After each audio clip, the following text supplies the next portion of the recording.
They say I'm obsessed, that sim racing courses through my veins. They say I'm consumed, that I chase my goals with relentless fire. They say I'm unreasonable, that pushing the limit is my only desire. But I heed to a different call. The roaring of a virtual engine, the whisper of perfect force. Passion isn't a price tag. Passion is felt in every detail. The barrier is broken. The threshold of direct drive realism is here for every driver.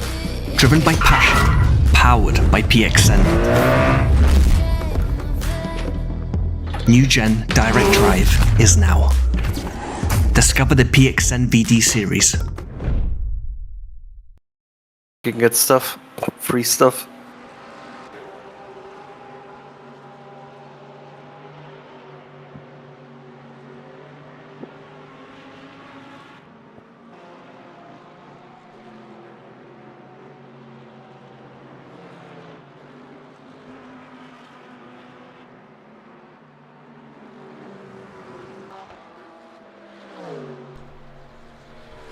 Hello everyone, welcome to race 1 of the PXN Legends Series 1 tournament.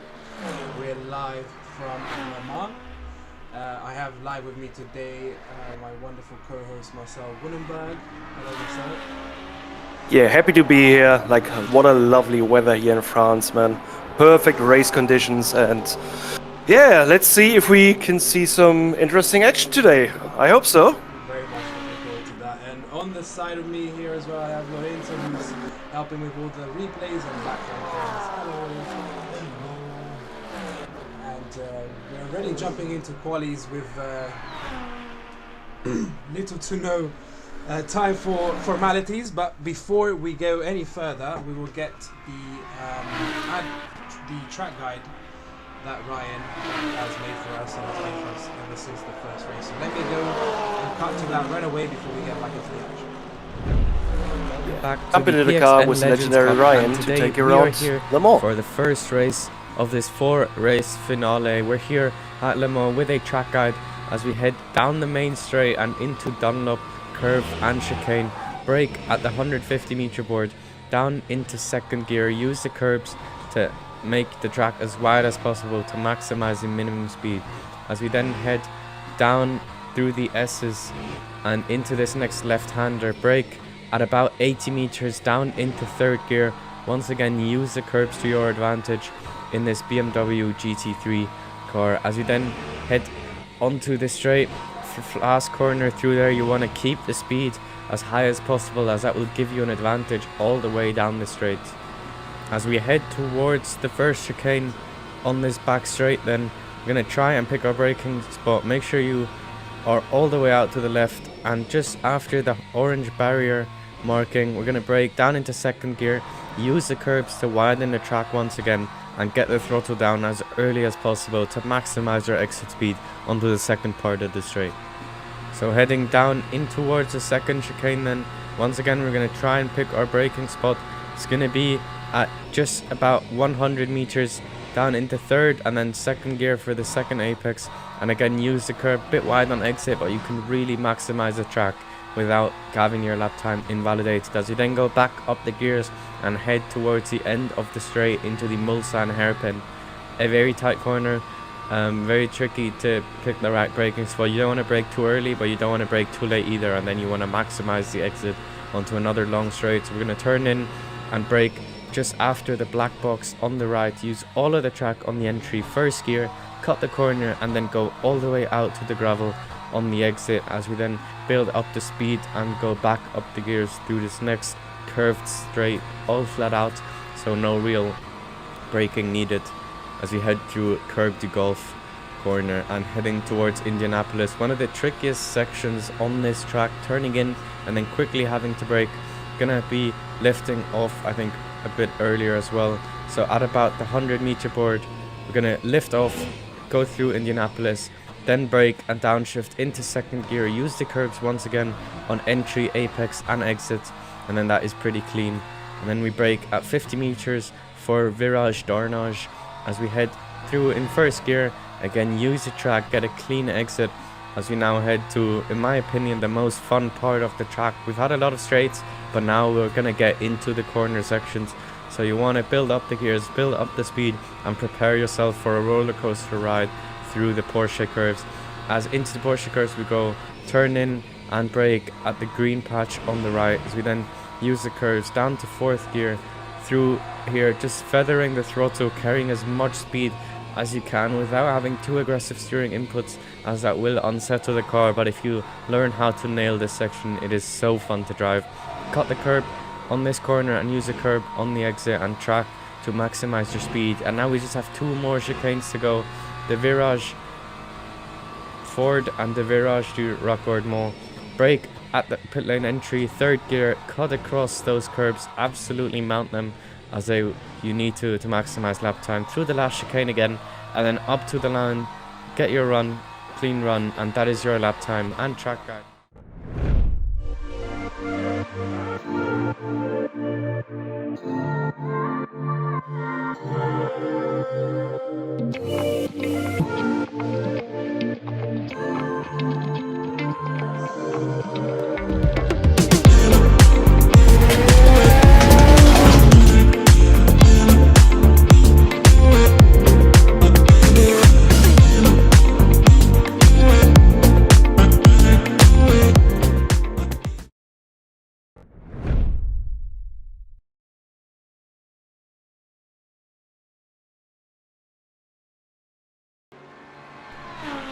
Right, and we're back live as most of the guys are already securing their first lap times, which we'll probably be seeing in the next couple of minutes.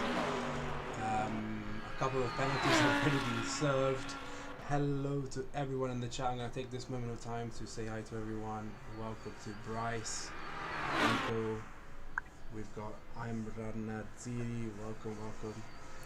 Welcome Oscar. Won't get Pixel TV, wherever you are.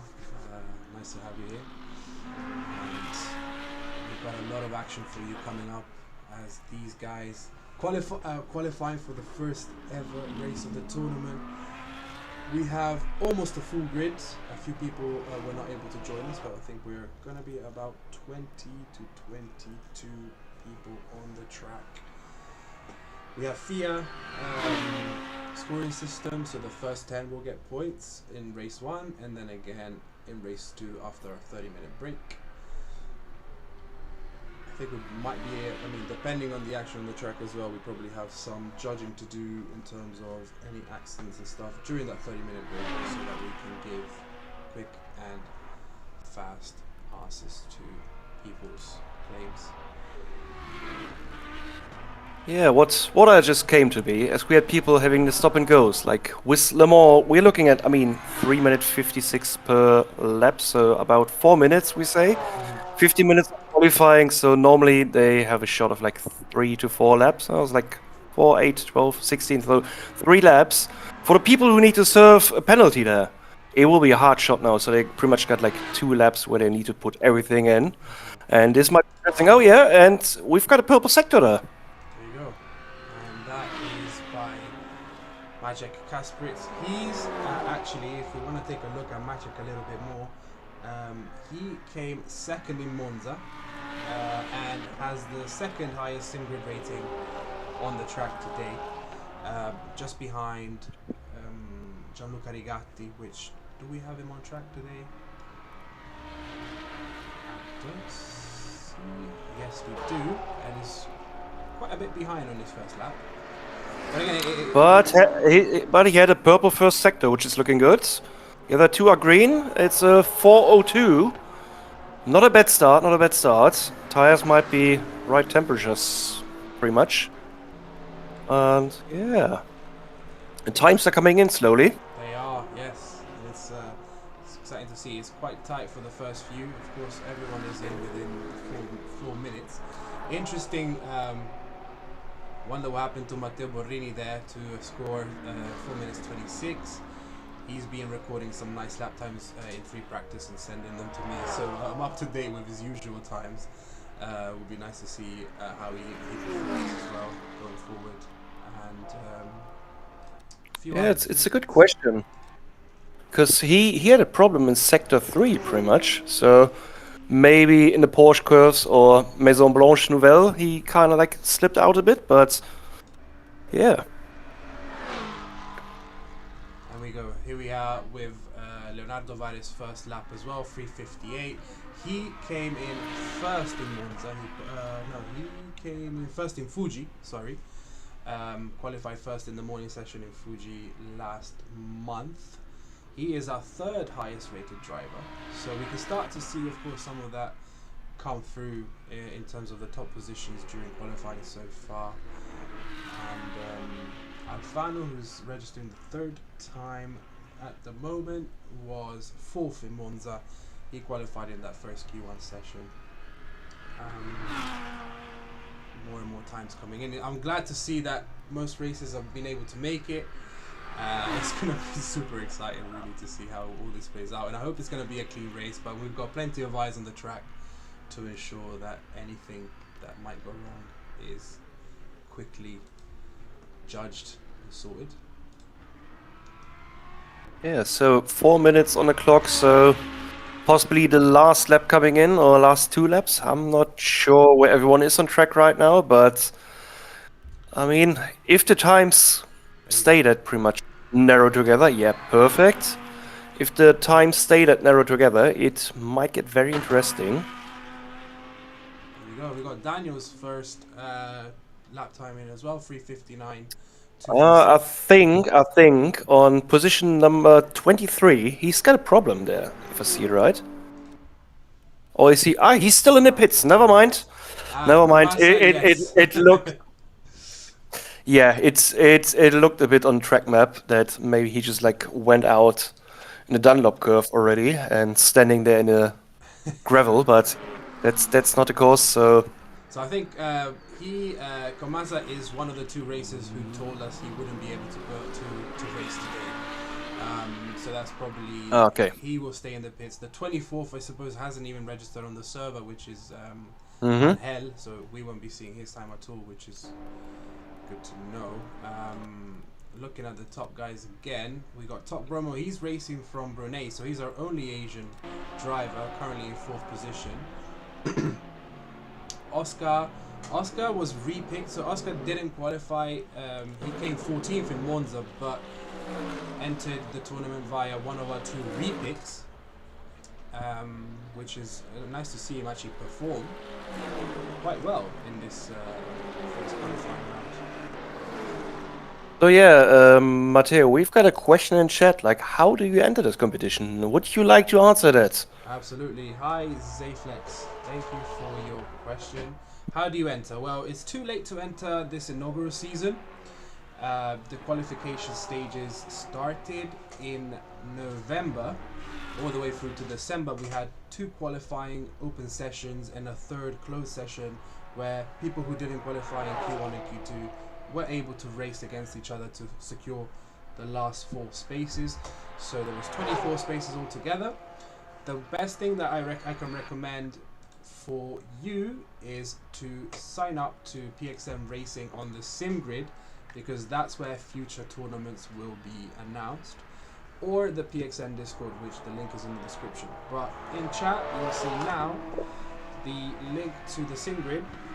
Please follow us on there, just to be sure that you'll be the first one to get notifications for future races, future tournaments.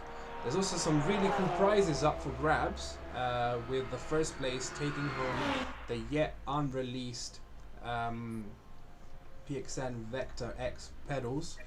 Those are beautiful pedals that we showcased at some of the events, are still being refined and fine-tuned to make sure that they're best that they can be for release. So actually the winner of this tournament might be one of the first ever people to actually own a set, if Marcel and I don't get to have one first. Second place is a GT wheel. So again, another unreleased product, and it's super exciting to be able to give one of those out to our second position. With third, yeah, and in the sorry, Marcel, go ahead. Yeah, in the chat, like Benkel Bauer Pocock I hope that was right pronounced. Pointing out that Kasperczyk is like rocketing. Yeah, he's plowing through the field. Seeing that he's got like a 357 828, so I think he did before a 56 in the practice already. So there's possibly still more he's having in the tank, and really excited for the race if he can build onto that pace. But yeah. Yeah. Second speaker's quiet. Am I quiet? Oh. Let me turn you up a little bit. Oh, that would be lovely. Yeah, I think Rick, is that better? Can you hear us? I can. I hope you can hear me better. I'm trying my best. Oh, you! It's you. It's me now. That is a nice problem to solve. Let's see if I can. Yeah, first of all, Rick Pixel, thanks for the notification towards us, because it's hard to keep up with stream how your voice is, and also getting like, yeah, your eyes on the track here, what's going on. And Bryce McCullum, I guess the SR stands for senior. Can't wait for the GT wheel and pedals, and you are right, man. At the Sim Expo, tried them out. Absolutely in love with them. It's really, really, really, really good, and looking forward for the release of both products. And look, I've adjusted my microphone slightly. I don't know myself if you can hear me better, but I hope you guys at home can as well. For me, nothing really changed. Let's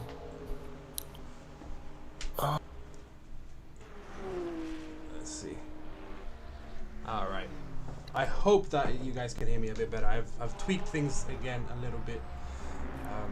Let me know, Rick, our impromptu sound guy. Thank you for that. And we're at the end of quali now. People are coming into the pits. Let's see if there's anyone out there. Piazza is still out there. Matteo Borrini is also still racing. Bulino is still on the track. So yeah, a few more people getting their last lap in, and then we'll see exactly how that lineup ends up. So yeah, it says you're still very quiet, so maybe in OBS, if you can turn it up a little bit more, that would be a possibility. Yeah, and Moss3292 is having problems with his PXN V99, doesn't get support for months. Did you message PXN over the email or Discord?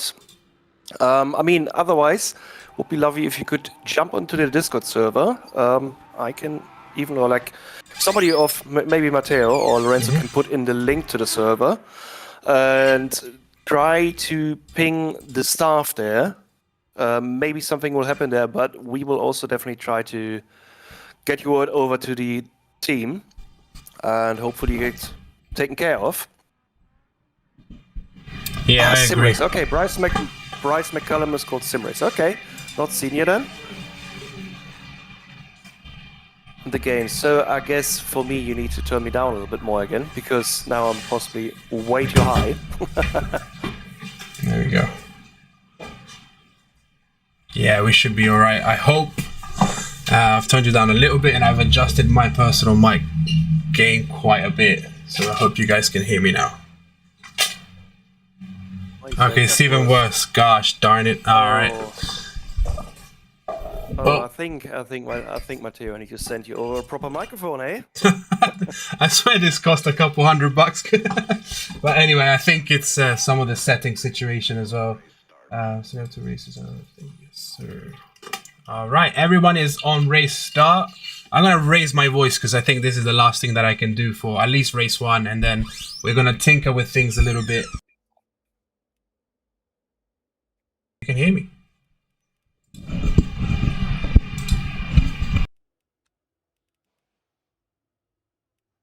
Yeah, I think he might be in a tunnel. I mean, not a tunnel. As far as I know, Matteo's right now in the pits. That's why he's echoing so hard, because as you can see, he's just checking what's going on in the pits. Seeing if everybody's focused and is ready to go onto the track. So that is on purpose, guys. That is absolutely on purpose. Keep me. All right, everyone is lining up on the pit. We've only got 30 seconds until race start.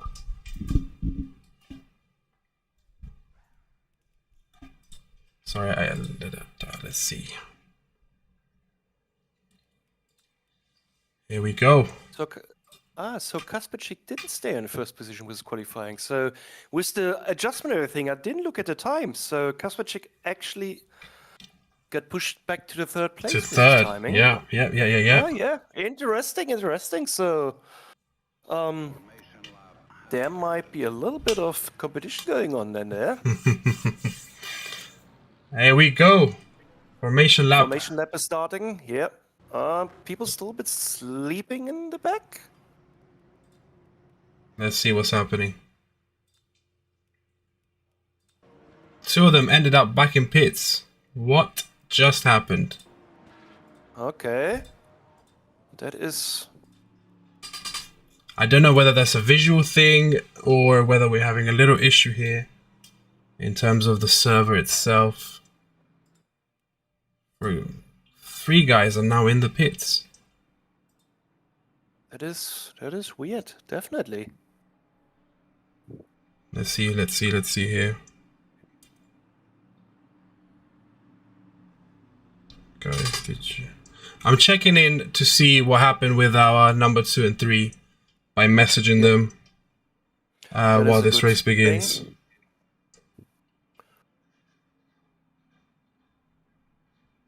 So yeah, we're closing in onto the finish line where we can start then soonish.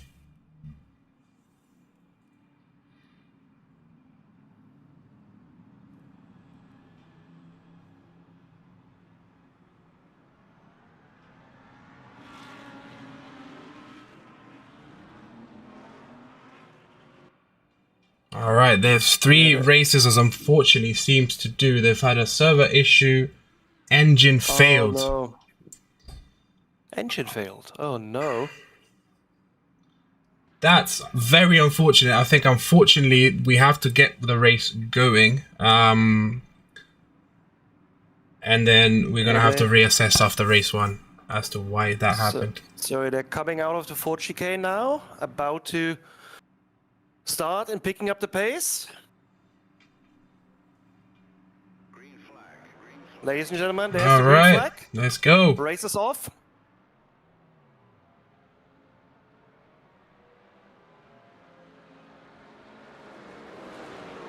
We've got a drive-through. Was somebody overtaking there, like Probably, yes, looks like. before the start-finish line? Because as far as I know, here in Le Mans, it should be the same, that you're not allowed to overtake before the start-finish line. Correct, and that might have been the case there. Shame with the shame because Adrian has left the race after that unfortunate fine there. We'll have a chat in a moment as well to see how what happened here, but keeping our eyes on the race at the moment. Lots of action. It's just somebody. Yeah, the chat was pointing out maybe they need to pee at the wrong time. Yeah, well, there was a minute. Put your sim rig close to the toilet so you don't have that problem. And Drift Sergeant, hey, I know that name from the PXN Discord server. Very active user there. Welcome here in the stream. You want to have a drift event? Well, maybe that's something in the books at one point. Plans are not there yet, but you can definitely write it down.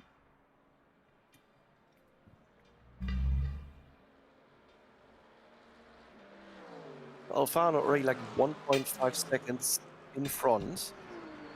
So might be just that Vela and Dipolito could be in a slipstream. It's like also interesting if Vela and Dipolito now start to work together, or well, for a second it looked like Dipolito want to attack already. Like it would be beneficial for them to, if they work together, give them slipstream and pull themselves a bit more forward so they can catch up with Alfano, because Alfano is 6 seconds in front already. He is in comparison to Ryan, so yeah. So still 2 solid seconds. And here we go. I think Dipolito is making an attack. Let's keep an eye on that. So that might get interesting. So, and then also behind, Soprich is joining in. So them 3 battling it out. might cost him a little bit of time so the others can catch up, and Alfano actually could have the opportunity to sneak away there a little bit.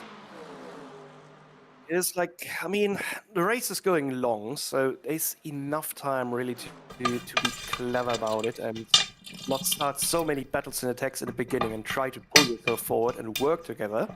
But I mean, it's the first race for the guys. They don't know really how the other one is driving or how they're behaving. So that's more something when you're deep into a race series and you know like how the people drive, and you can, even without talking, work together and pull yourself towards position 1. But yeah, we'll see how that turns out.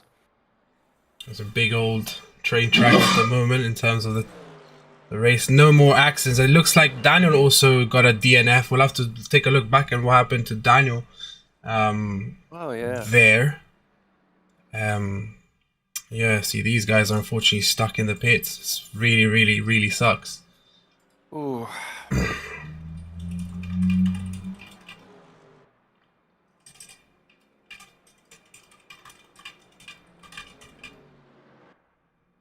mean, Alfano's still 1.4, 1.6. He's not really having the chance right now to pull away fully, which I was more thinking could happen with them other 3 battling out behind. But it seems like they're working together now. Like they... Oh, what was that? Something was flying over the track there. And debris. But Alfano is like 3 purple sectors, so he's definitely picking up the pace right now. Ippolito did take over Marco Vella at some point earlier in the race as well, so now... Yeah. But as you see right now, they're kind of like nicely lined up behind and trying to get a bit more slipstream on each other. So that is pretty much what you want to have. Pull each other. And maybe, I mean, in this series, we're okay if you see it. It would be nice also some bump drafting. But I'm not sure how the people in the LMU series are holding that. I know that more from the TCR sport. Oscar looks like to be right behind Marco as well at this moment. Yeah. Yes. Possibly, I mean, this is what I was saying. Like, he's getting pulled by him. He's beneficial from the slipstream. That's what I was looking for. So it might be a chance here on the long straight to overtake, but it seems like he's like, I'm taking it. Oh, wait, coming for the attack. Because actually on this long race, it's pretty good if you use that slipstream. I mean, you get dirty air. That's a bit of a problem, but on the straight, you can kind of get your tires. Because now he's sort of got to defend on the second part of the straight, right? Yep.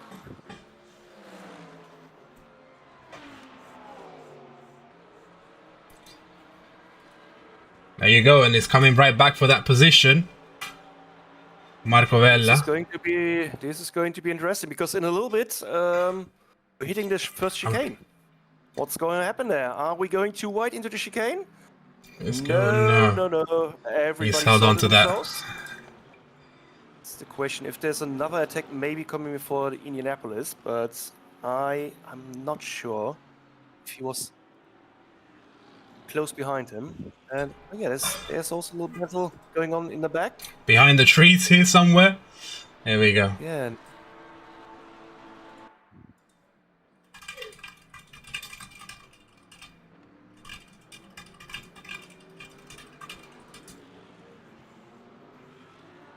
Huh? Cool. What happened to number 17? So number 17 must have had something going on because he's like very far behind, 40 seconds. So let's give you a little bit of information about our racer here at the back,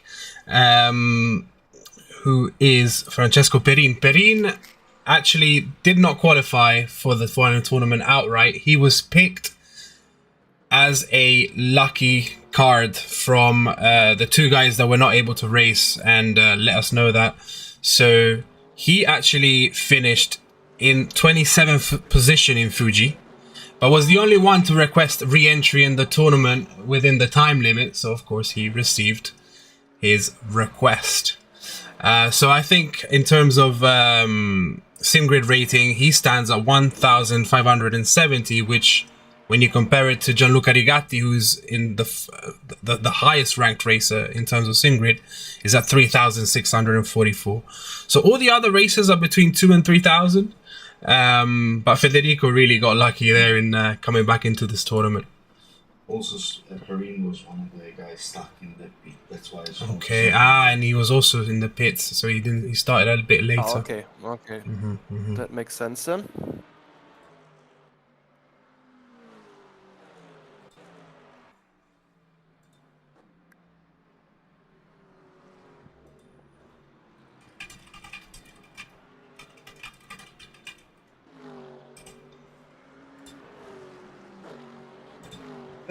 What is having some connect issues here a little bit with me? My stream is getting a bit grainy. I hope my voice is still halfway okay. Yeah. Might be Yes. my overcommitted PC here. It could be also maybe the internet connection. Like the air is not the best in the last weeks here, so cold, very rainy, and it seems to affect the internet somehow. I've got no idea why, but yeah, I can see better now. There we go. I'm back to clear vision without As any we- glasses on. We take a look here at the fights between 10th and 14th because it's very tight at the moment. I just want to say there's a 4-pack going on, and it looks like in the back, who's that in the blue car, in the BMW? He's like thinking like, okay, Oh, they're having a fight. Oh, whoa, 4 white before Hold on chicane. to your This- hats. This might be a little bit spicy. If they don't figure out where somebody's going, the chicane might be a bit of a spicy part there. there we go. Because there we can see them coming up Okay. to the chicane. They all seemingly lined up in their respective new positions. With I would say absolutely perfect. That's an A+ for them. That's Absolutely. an A+ in the books for them. Borrini, Rigatti, Gulino, and Top Promo doing excellent work there in sticking on the circuit and continuing on their battle. And we've got a very tight here with Andrea Piazza and Marco Vella as well. Let's go and take a look at what's happening here. Yes.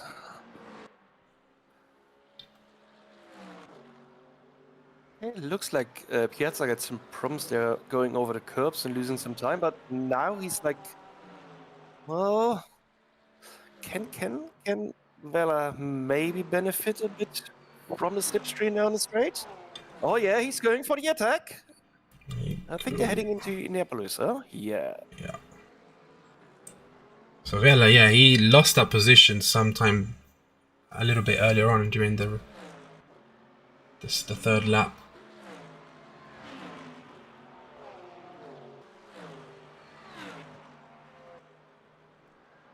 Here we go. Oh, The there battle we go. is on. Them two trying themselves out today very hard and really like dipping their toes in like how far they can go with each other. Nice to see. Ooh. Ooh, That was tight. That was tight. And it was a bit. Yeah, it was still in the rule books, but he wasn't really supposed to slam the door there on that lane. But it was all good. People being cautious about it's good. But look, that Piazza or like need to brake very hard because his brake disc looked very red there, right? Like he slammed hard brakes. Who are we on? We've got a purple sector there. Purple sector, two. so that is Piazza. Ooh, yeah, he's. I think he doesn't like to give away the position to Vela and pushing a bit more now.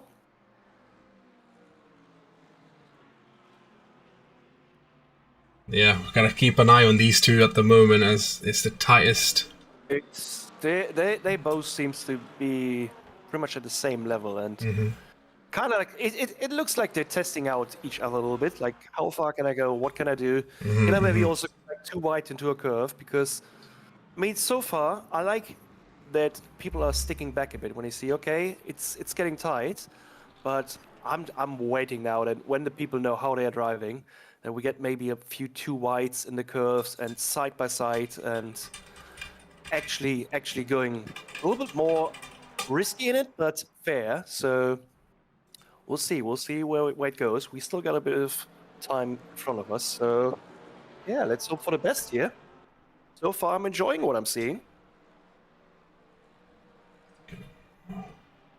There was an unfortunate collision, which has been reported by Daniel, who's now in DNF, that we will have to review that collision after the facts. We're going to take a look if we can find it on the replays, but it was in lap, let me double check, lap 1, where we had that collision with Ryan Gottschalk. So we're going to take a look at that and see if we can bring that on the screen, because it's going to be obviously evaluated accordingly.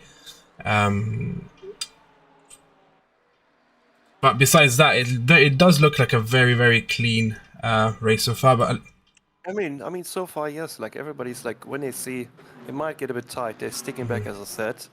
They're not going to the fullest what they possibly can do. right, Which I but like to be more cautious. though I would say Dipolito, who is currently in second position, has caught up quite a bit against Alfano. That gap is now 0.6 seconds. It was Alfano had about a 2-second lead a couple laps ago, so interesting to see how that bit of the race shapes up.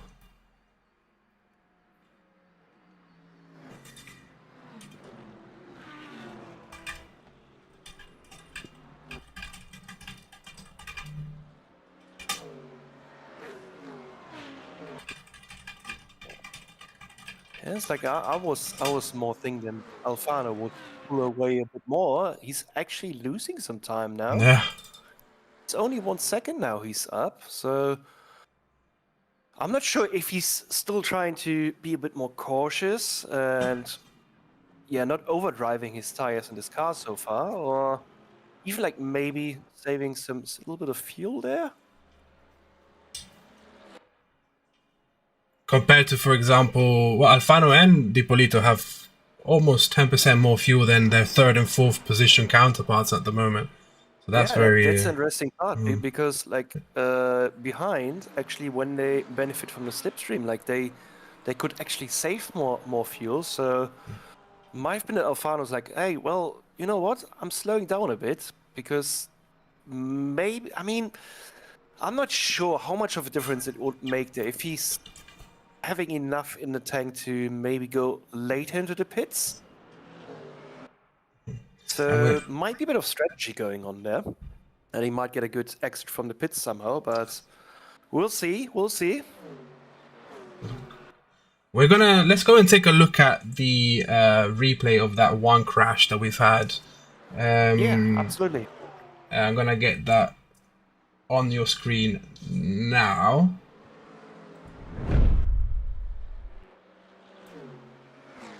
So we can see there a little bump, and yeah, that's very unfortunate. A bump onto Daniel from, I think it was Rondon Hood, who is currently sitting in 6th position in the black and yellow Porsche. Went straight into the walls. Yeah. So that's one I think we will have to judge. Rondon Hood now currently in 6th. I don't know if we want to.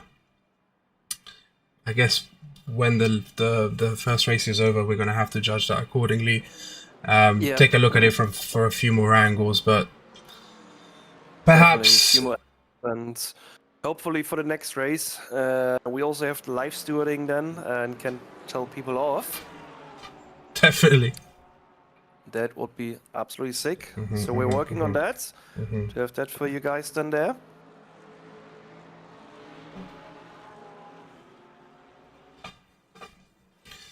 And I mean, in terms of, I mean, it's unfortunate because they were so tight together. It's the beginning of the first lap, but I suppose Ryan maybe Rowan maybe a little bit too comfortable on his accelerator there during that pack, and it was unfortunate to bump Daniel off the track from that initial start. So not very. Not what you want to see. I'm not sure. Like what I saw there, like it was just this one camera angle. I kind of could maybe say it's, even though it's unfortunate, it took out the race for Ryan. You just see like how the braking was. So it's a tight field. It can happen. It's happened to me a lot of times already. It's mostly it's a race incident. It's not like vicious whatsoever. People like pushing me out there. But yeah, definitely have another look on it. There was shortly a bit of an idea of Piazza going like, hey, Cooperate. There you go. Yeah, there it is. I called it. And I think even behind, they might also start a second row. Let's take a look after this. We'll go right to Daniel Costa. Here we go. These guys are lined up. Let's see here at the back of the track. So it's kind of two races in one kind of thing at the moment. Two little trains. One led by Daniel Costa. The other by Alfano. Oh, Daniel Costa is driving actually the Iron Dames design. I like that team. It's a very nice design. Yes, it's Costa here. Absolute cool team. They got super cool designs. Their social media team is good. So shout out to Iron Dames. If you want to invite me to a race no more, I would happily take it. Yes, please make that too. And we've got a message in the chat from Iron No Man. Drop the PXN VD4 in Pakistan.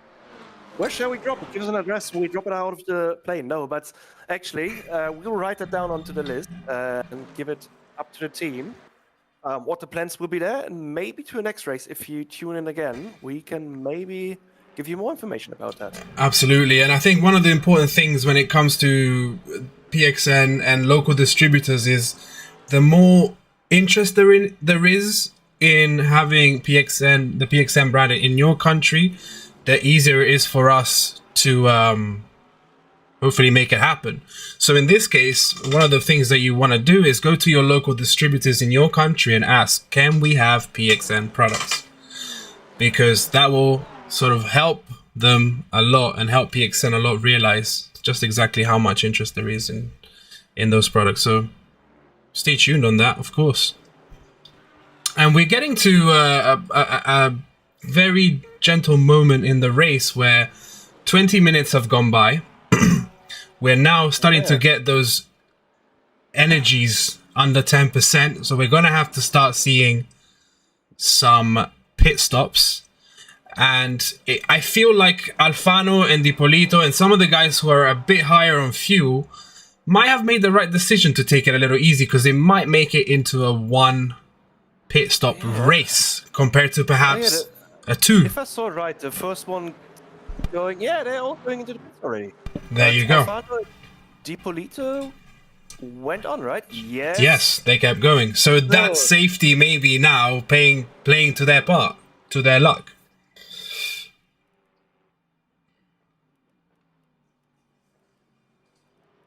And Piazza may have been speeding in the pit stop because he's getting a drive-through penalty. Unfortunately, he may have entered the pit stop with a little bit too much strength there, I would suppose. And there you go.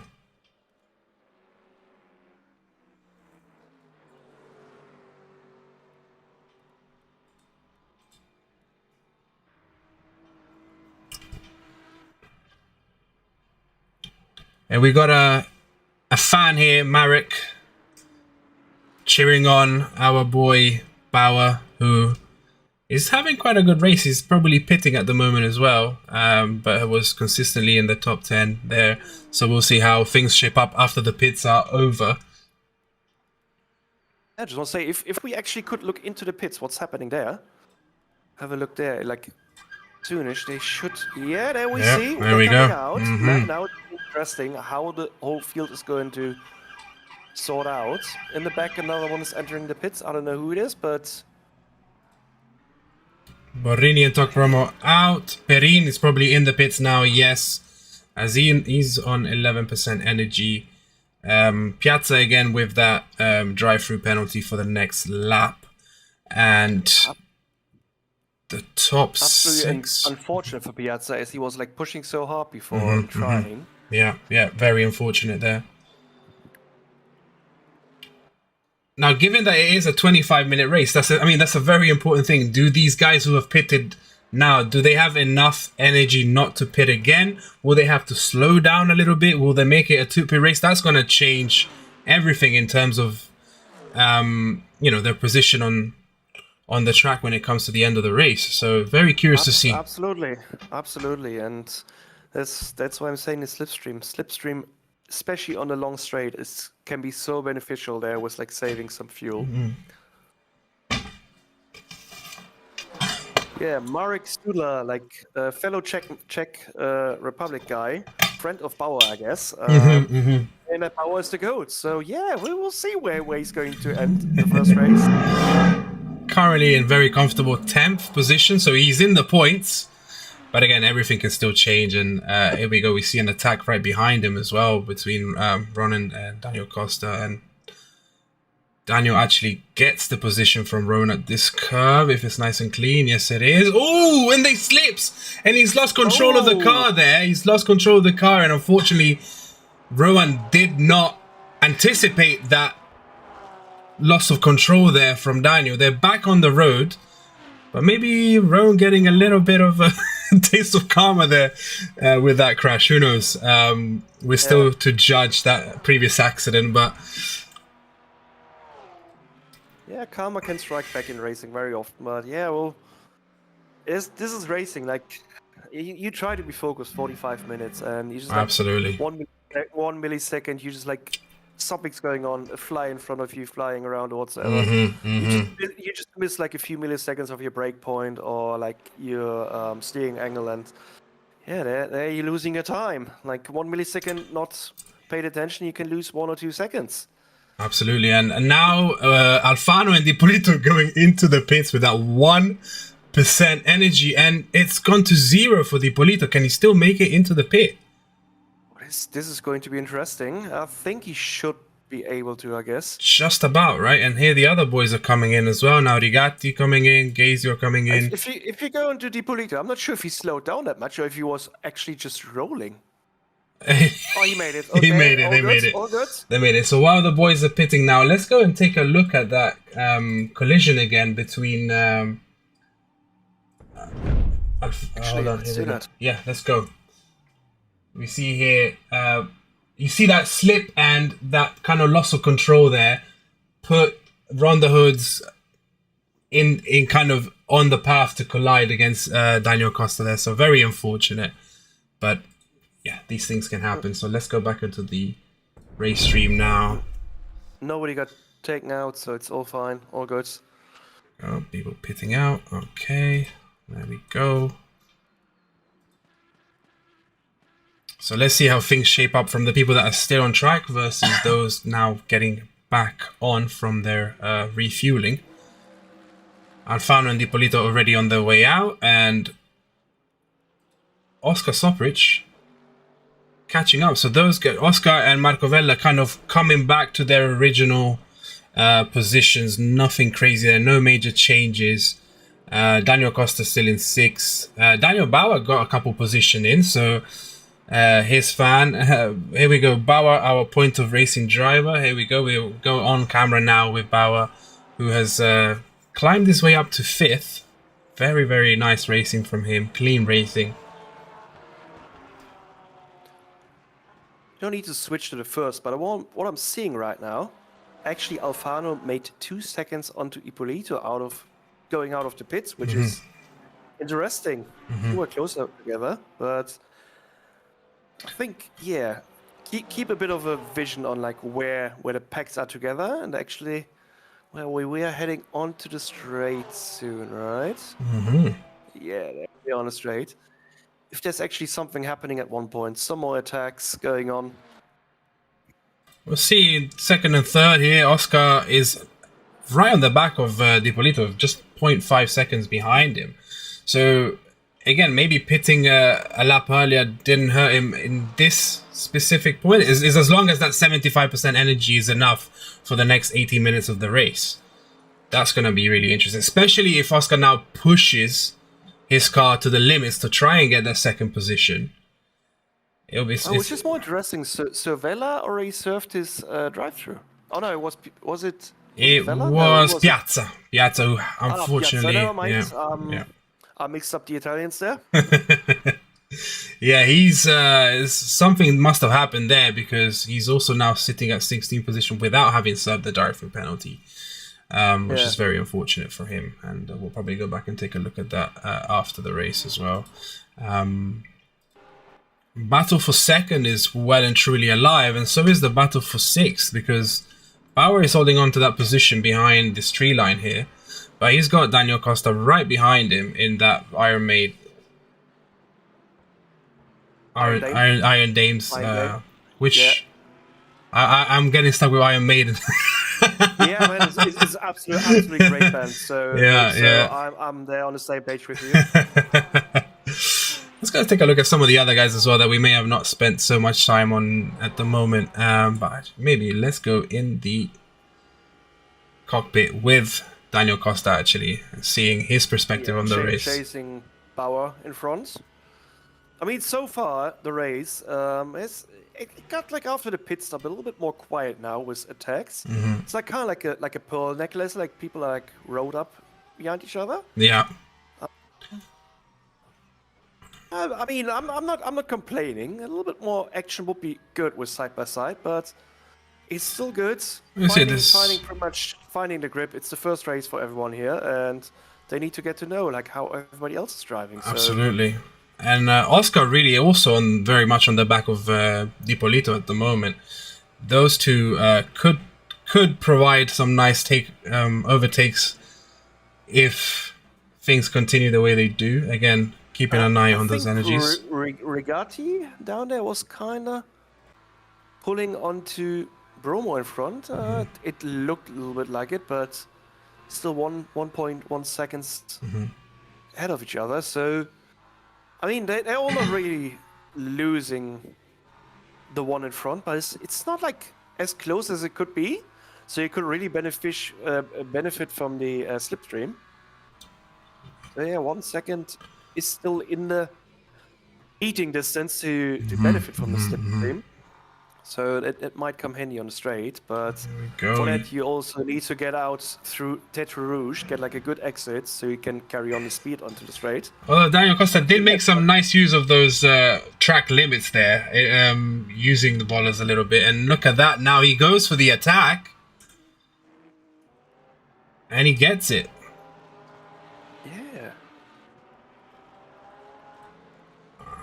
There you go. Nice racing there from Daniel Costa, taking his position, going into fifth, and the race for second is still on. Still about half a second behind. Very, very tight here.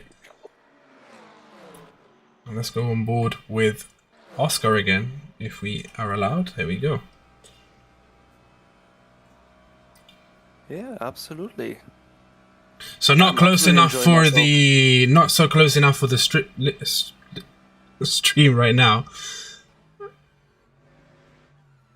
Yeah, I mean, as I said, it's the first race. They kind of like test out pretty much how everybody is reacting, what they're doing, and maybe also think like, hey, first race, try to get some points with us. Not overpushing yet. Absolutely.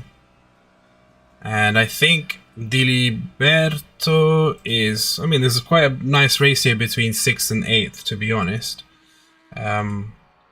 Those three guys are all within a second or so of each other. Yeah, 1.1 second between 5th and 7th at the moment. And could there be an overtake here with Rigatti decides not to quite yet? Yeah.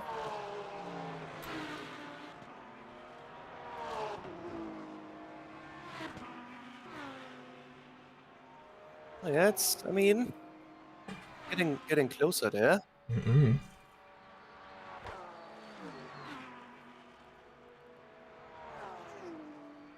Looks like Alfano has now he's got a nice comfortable 3-second lead ahead of Dipolito, and Dipolito again probably just gained himself half a second back to 1 second between him and third, with Marco Vella comfortably 4 seconds behind third position. So those second and third positions still quite up for contention. A big race between 5 and 8th, I would say, as well.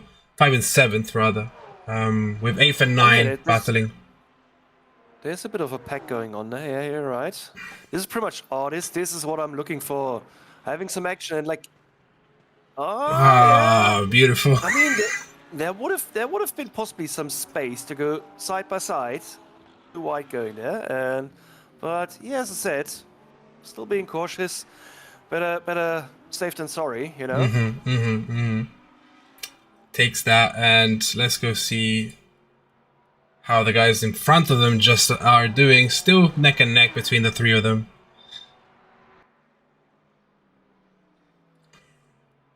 I mean, it's Le Mans. You've got like the long straights, a few chicanes in it. It's like it's a bit of a gamble, like how you manage pretty much your car with like the fuel management, how you manage the slipstream, and it's.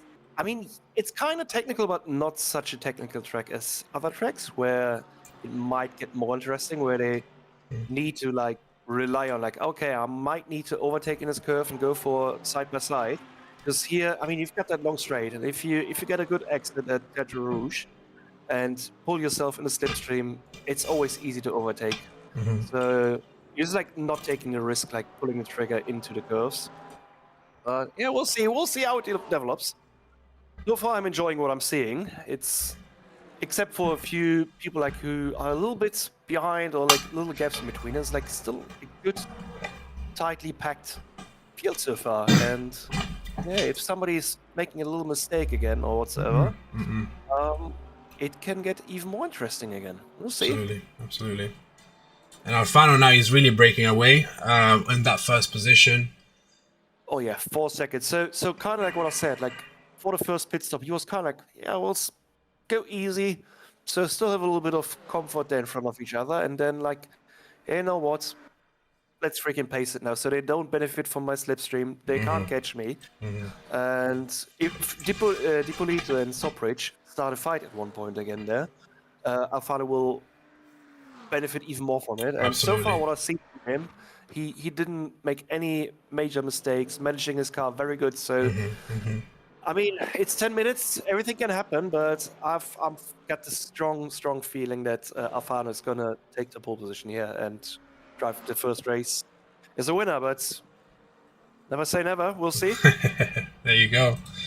And let's take a look at some of the other guys here as well in the action. So Marco Vella has kind of isolated himself in that fourth position, 6 seconds behind Sopridge, but 4 seconds behind in front of Daniel Costa. So he's kind of in his own space at the moment. The guys behind him will be racing for that fifth position. I just want to say, you can go on Daniel Bauer actually. Like he's getting into beating distance there to Di Costa again. So we are under a second there, pretty much. Like he wants 0.6 seconds. And that means he's in the slipstream and trying to go there and sucking himself in kind of like onto the rear bumper. Like we're down to 0.5. Absolutely. And just behind them, another two who are very tight as well. Yeah. So fifth and sixth position are in contention, and here we go. Okay. Yeah, there was a little hello. He was kind of like standing and greeting to the right side mirror, saying like, "Hello, I'm here. Don't forget about me. Maybe in a little bit I will come side by side." That is pretty much like a little psychological tricks you do, and like do a little bit of like, "Hey, I'm still here. Don't forget about me. Maybe I'm attacking now or not." So yeah, changing the lanes. Make a little bit of a fake maneuver to get the people out of their traction and, yeah, kind of force them into mistakes. Because, to be honest, if you're not Kimi Räikkönen, like, completely ice cold, like, you know, when you see somebody doing that in your rear mirror, you just, like, concentration onto the track, hitting your brake points, but also knowing there's someone behind you trying to overtake or, like, might come side by side, you can crumble under pressure, like, after. Absolutely. Out of time. 100%. And I mean, Diliberto is it's got two orange sectors compared to. Wait, hold on. Both of these guys have two orange sectors at the moment, and part of that is probably, I guess, the stress of the battle in a sense, as well. Yeah. I mean, that's what I mean. So like the one in front who's getting the pressure, making just like minor mistakes. It's not really much, like maybe like 2 or 3 tenths he's losing. But it's not enough that like the one behind can completely take advantage of it. Absolutely. But that's the problem. It's slowing both down, and the other people can catch up. That's what I mean. It's like sometimes you need to be clever, like even driving 3 or 4 rounds behind him, like reading his line, and then you know like where is he braking, where is he driving, and kind of pretty much put him into the position that you can take advantage of it. So it's not always like, a race is not won in turn 1. So it's 45 minutes. You got enough time to read your opponent and know what he's doing in front. And then at one point, you just take out your sword and charge in there as a cavalry. They see like he's anticipating it the whole time. Like, hey, maybe I'm trying here, maybe I'm trying there. So yeah. Psychological tricks. And Talk Brummer there had to do a second pit, it seems. Unsure what happened there. A bit whether there was some damage on the car, but he's lost a few positions now. Down into 15th as he re-exits. Piazza did serve his penalty. Of course, it must be a little bit tilting to lose out on so many positions because of that penalty. But again, a massive lesson in terms of making sure you don't break those track limits or speed limits inside the pit. That's huge. That can make or break a race.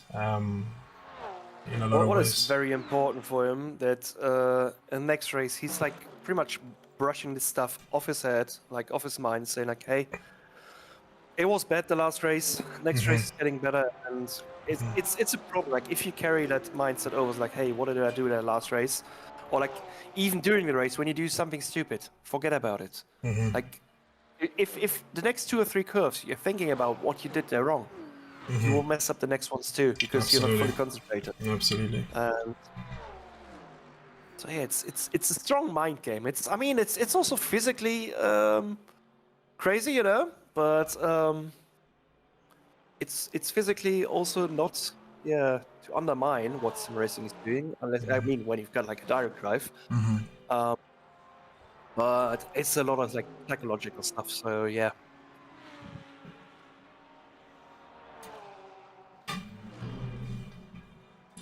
I think Alfano played it really well. Alfano played it really well with his pit. First, Alfano. I mean, him and Ippolito both held the energy, and Rigatti as well, and that shows in Rigatti's 7th position. But they held that energy for one more lap, and they were neck and neck going into the pit. But I think Ippolito had 0 energy, so I don't know if he coasted into it with the remaining energy with the remaining momentum that his car had, and probably started refueling a little after Alfano, so that's why he then shut off. A little longer as well to refuel. That's the thing. So exactly, he had that 1% extra to refuel on top of probably coasting into that pit. So that was interesting. We want to re-see that at some point as well, but. Alfano very comfortable in first position, and as we say, you know, he's driving clean. He's got green sectors all round. My big worry here, as we kind of anticipated earlier on, Soprich with 9% energy, he was pushing for that 2nd position. He's now nowhere near Ippolito anymore, and probably because he realized that that energy was fading quite quickly. Will he have enough energy to make these last 4 minutes plus whatever?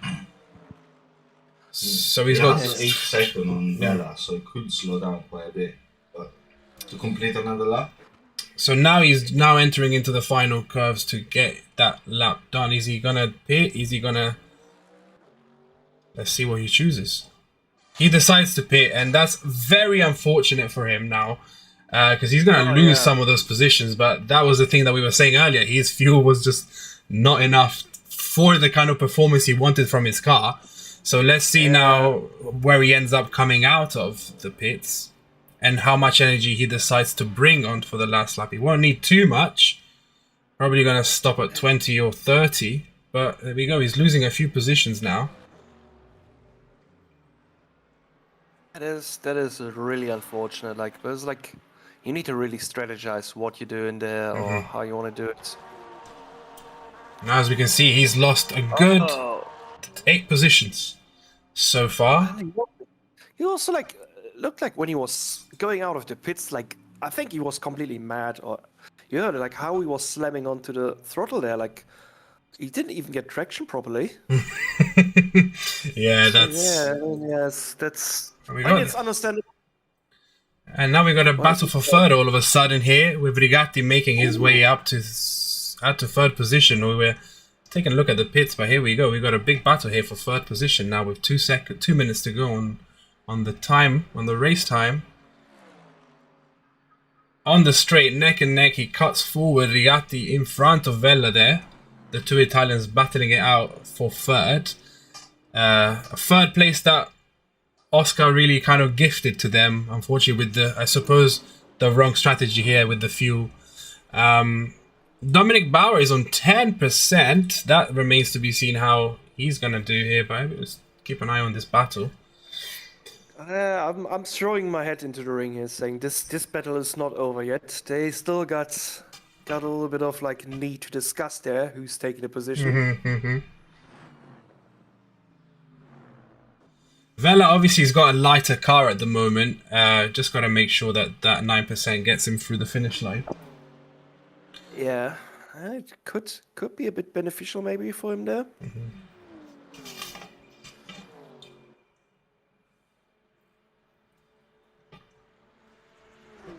More interesting. 1 minute 20. Yeah, so it will be like pretty much a white flag after this lap, I guess. Looking at time. Yeah. So we're pretty much looking at one more lap plus the rest of this. Yeah, it will be interesting what's happening there. It's like the 6 and 5 and 7%. So Bauer and Diliberto pretty much, in my opinion, still need to pit because that won't be enough for another lap. Yeah, yeah, you're right. Otherwise, they will be stranded like somewhere there on the French streets. I mean, if it happens at Tetre Rouge, if I recall right, Tetre Rouge is like a petrol station and a little restaurant. So if they luckily strand there, they can stop by, have a little snack, and try to fuel up the car there. But yeah. I don't know if that's gonna be accepted in terms of track limits, but it would be a nice break for them. It seems Bauer 3%, Vella 3%. Yeah, this is going to get very tight. Ouch! It's like even Bauer dropping to 2%, and they still got like the chicane going on there. Like not the chicane. What's it called? The Porsche. The Ford. Yeah, it's still the Ford chicane then. Fano very gently getting his car across. Oh yeah, he's. Yeah. Ah, wait. He wanted a checkered flag, right? So they're finished. So the system is a little bit different then. Okay, never mind. So Rigatti third. I didn't check the time. Yeah, no, never mind. There wouldn't have been a white flag. Yeah. I completely. Bauer gently going across the line there with 0% energy left. For a push from Oh my goodness. Casper Gazio. There would be a little bit of a slip up because normally everybody need to do like an in lap still and get into the pits. So they should have had enough fuel to get back safely to the pits, which might be a bit of a problem now. Yeah, I think it's the thing for the race right now. Today, like, I'm not sure if that got through to everyone really. Look at Borini there, crossing the line. Another one with 0% fuel. My goodness, Ron the Hood lost a lot of positions. Now in 15th, Piazza and Perin finishing off the race there. So we've got our top positions Italian as it stands. By the way. Italian top 1, 2, 3, 4. As the guys, some of them are in lapping, some of them are getting into the pits now. An exciting race. Not too many issues in terms of accidents for us to review, but we will review some as we go on board with Perin, who's the last one on the track at the moment. And then we're going to be judging the situations that have occurred during this race and going into a pause for the next half an hour before the second server turns on. But Alfano in first, Di Polito in second, Rigatti third, Marco Vella fourth, Bauer in fifth, Di Liberto sixth position. Again, another one with very little fuel left. Casper Gazio seventh, D'Angelo 8th, Gulino 9th, and Janowski finishes up on the points, 10th position.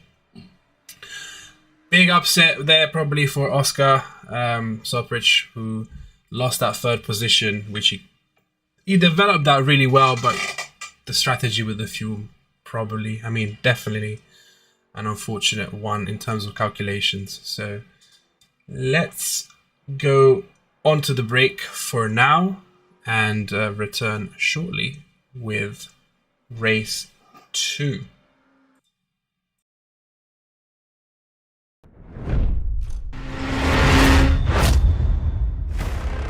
They say I'm obsessed, that sim racing courses through my veins. They say I'm consumed, that I chase my goals with relentless fire. They say I'm unreasonable, that pushing the limit is my only desire. But I heed to a different call. The roaring of a virtual engine, the whisper of perfect force. Passion isn't a price tag. Passion is felt in every detail. The barrier is broken. The threshold of direct drive realism is here for every driver, driven by passion, powered by PXN. New Gen Direct Drive is now. Discover the PXN VD series.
They say I'm obsessed, that sim racing courses through my veins. They say I'm consumed, that I chase my goals with relentless fire. They say I'm unreasonable, that pushing the limit is my only desire. But I heed to a different call. The roaring of a virtual engine, the whisper of perfect force. Passion isn't a price tag. Passion is felt in every detail. The barrier is broken. The threshold of direct drive realism is here for every driver. Driven by passion, powered by PXN. New gen direct drive is now. Discover the PXN VD series.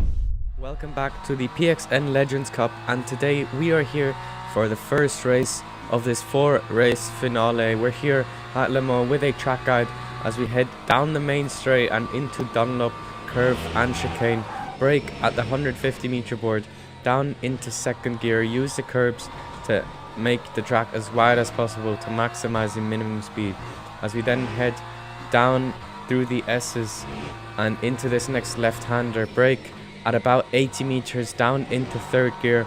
Once again, use the curbs to your advantage in this BMW GT3 car, as we then head onto the straight, last corner through there, you want to keep the speed as high as possible, as that will give you an advantage all the way down the straight.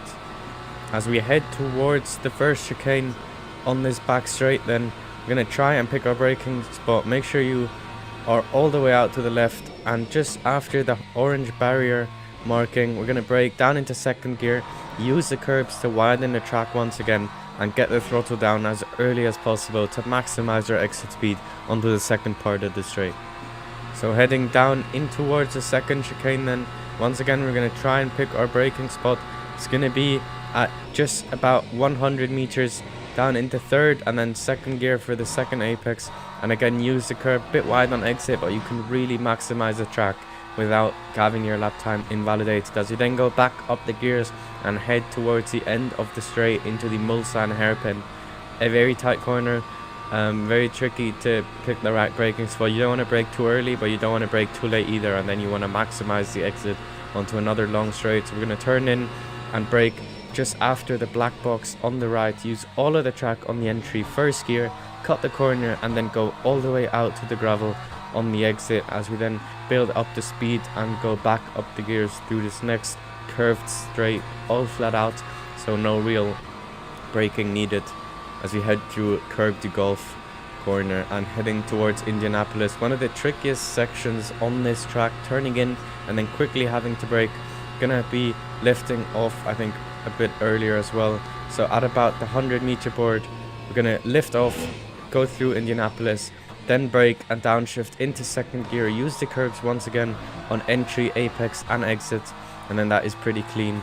And then we brake at 50 meters for virage d'Arnage as we head through in first gear, again use the track, get a clean exit, as we now head to, in my opinion, the most fun part of the track. We've had a lot of straights, but now we're gonna get into the corner sections, so you want to build up the gears, build up the speed, and prepare yourself for a roller coaster ride through the Porsche curves. As into the Porsche curves we go, turn in and brake at the green patch on the right, as we then use the curves down to fourth gear through here, just feathering the throttle, carrying as much speed as you can without having too aggressive steering inputs, as that will unsettle the car. But if you learn how to nail this section, it is so fun to drive. Cut the curb on this corner and use the curb on the exit and track to maximize your speed. And now we just have two more chicanes to go, the virage Ford and the virage du Raccourement. Brake at the pit lane entry, third gear, cut across those curbs, absolutely mount them, as you need to maximize lap time through the last chicane again, and then up to the line, get your run, clean run, and that is your lap time and track guide.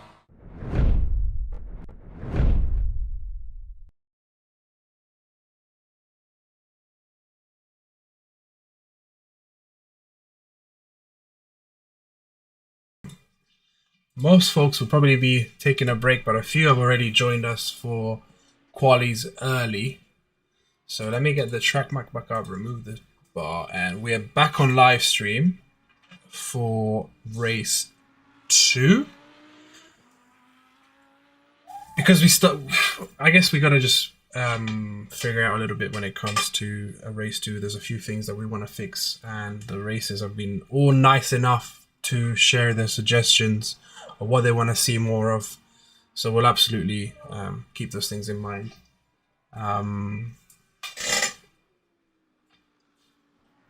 I think a little extra break between the races, especially after a 45-minute intense race like the one we just finished watching, is absolutely fair. I've gone ahead and also changed the auto clutch feature back on. We need to do that for all the future races as well, in case that helps with the issue that some of the guys have experiencing during race 1. That was a shame to see some of the guys not being able to race after placing such positive, strong lap times. Now the track is completely wet. Everyone on the most people on the wet wheels, I mean everyone on wet wheels that is already on track, and it looks like not many people taking that break time, going straight in. So curious to see what happens next.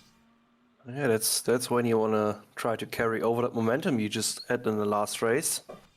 try to stay in the tunnel. I mean, we are having it good. We're not out there in the wet. We are here at our dry commentator booth. So yeah. Yeah, absolutely. And let's take a look as well. One of the things that we didn't see was the event list, so I'll just pull that up on the screen on stream, just to give everyone a overview of what's happened thus far. Qualifier 1 in Monza was at the beginning of November, which saw the first 10 qualified racers come through and join the tournament. Followed up with Fuji in Japan. Again, there we had 2 sessions, AM and PM. It was a whole 5 hours of racing, and over 70 people competed in those qualifying sessions for the top 20 total. 10 best lap times in Q1, morning and afternoon, and the top 10 times in Q2, morning and afternoon. Those guys all qualified. We then went on to Sebring to have a single 45-minute race where anyone who didn't manage to qualify in those first 2 qualification sessions had a chance to try their luck in getting the last 4 spots available. That ended up being quite a tight race for the first top 4 positions. Very, very fun to see. And we're now obviously on race 1, day 1, race 2 in Le Mans. And we will be in Bahrain in 3 weeks, following Portimao 3 weeks after that. And the tournament will end where it began, in Monza, for the final 2 races. Take also a look at the... Absolutely, for a lot of these guys, right? For a lot of guys competing here. Absolute home turf. Let's see. And... maybe I'm just gonna pull up the race track picture as well on screen right now. We are at the second race. As you can see, it's very wet out there, although it's not raining so much at the moment. The track is wet, it's overcast. Rain will be coming and going throughout the race and the qualifying session.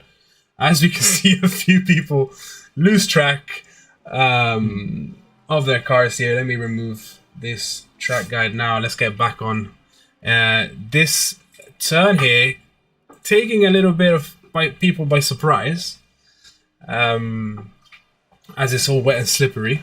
I feel like we're gonna have a lot more reviews on this one. Replays, yeah. Yeah, there might be 1 or 2 replays. Yeah. So kind of like what I was hoping for, like when I said, like when first race they kind of like know how they're driving and might go for a bit more side by side. I think the rain might make them a bit more cautious, so possibly in this race also won't be seen that much side by side, but actually rain can make a race a lot more interesting. Absolutely.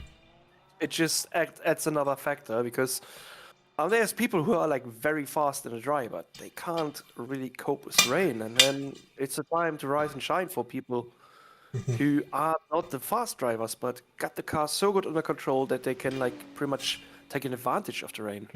Absolutely. Who's been practicing on the rain? I know, unfortunately, a few of the guys who missed out on joining for race 1 due to those server issues. As we can see, Daniel really warming up those tires in the rain, showing off that he will not lose control of his car. Yeah, well, I was a bit in worry there for a second that he's absolutely gonna spin out there, but yeah, he's got it under control. So, and there we go. We've got 18, 19 guys already on the track, so not many having that little snack break. I think a lot of people keen to obviously get those extra laps in now that quali is 30 minutes instead of 15. Getting comfortable with those rainy conditions. Getting comfortable with what pushing the car means in terms of fuel consumption. Getting those out of track moments now where they slip out of the track on those curves, rather than waiting for the main race to figure that out. As we can see, every now and then a couple cones flying as they're hit. But yeah, that's also the interesting thing. We don't have time set yet, because that's the problem. It's like it's to adjust now to the track, really. As soon as you have a cut or whatsoever, the time is not counting. So you just need to find the middle way here right now, like driving pretty much to the limit that you still 100% control of the car, but not cutting the track and throw away like pretty much a 4-minute round. Absolutely.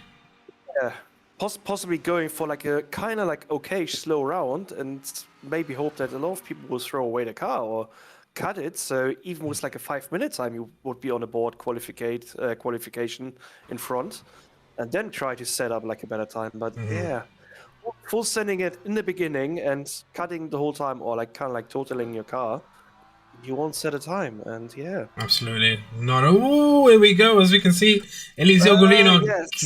I think I jinxed it there, man. You really summoned that. The damage I'm on sorry this for that, I'm car, sorry for let's see, still looks okay. Yellow front, so perhaps just being careful here now. Maybe worth to slow it down, get the car in the pit after this lap. Again, there's still more time to set a lap time. You don't want to total your car, as you said, before the end of quali and not register a time at all.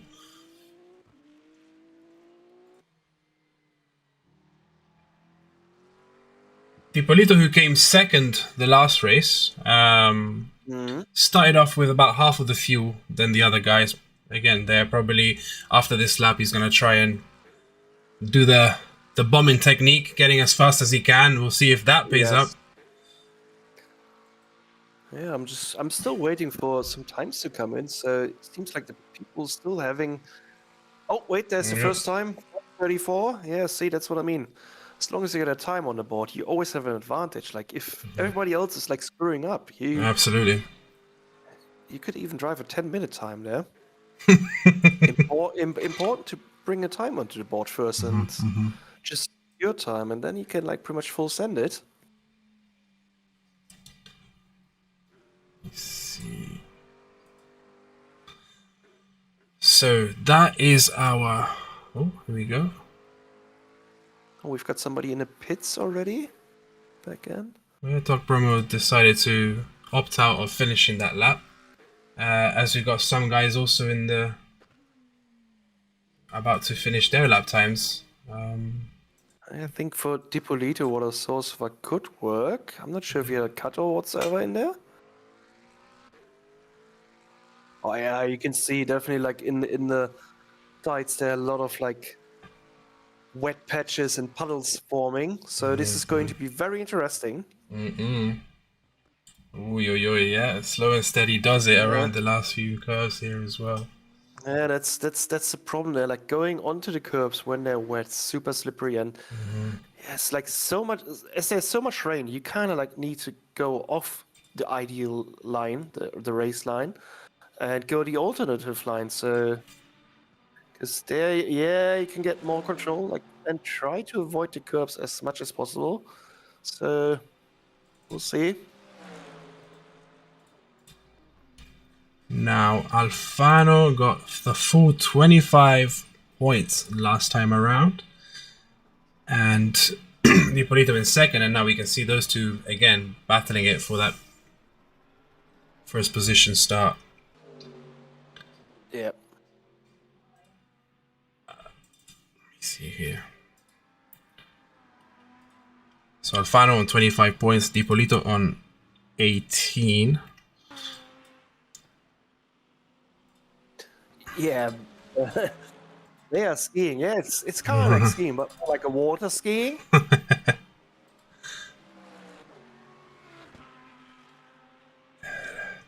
Rigatti. I really love a good rain race. Yeah. Yeah, man, absolutely. It's what as long a as day you're not for out it. in the wet yourself, there, it's fine.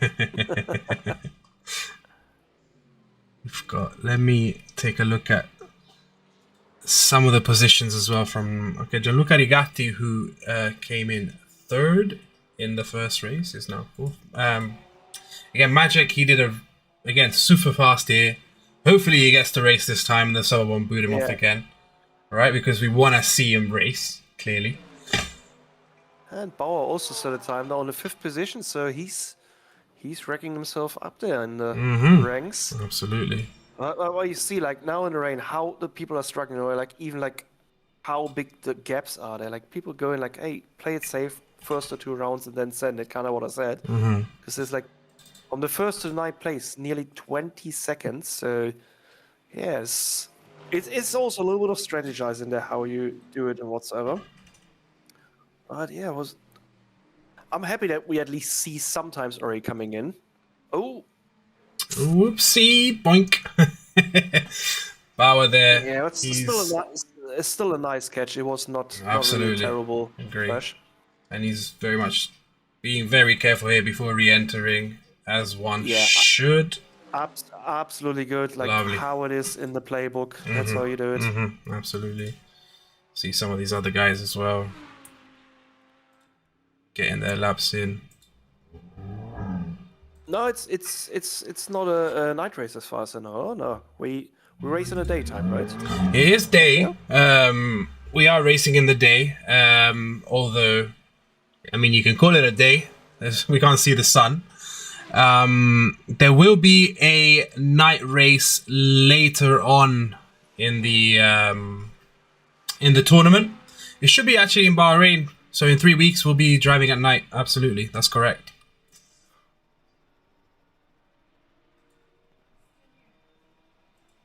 Yeah, I mean, Bahrain, you really don't want to drive in the daytime. That's way too warm. Yeah. I think I'll give the guys a rest for one of those 2 races and let them drive in the nighty breeze instead. Yeah.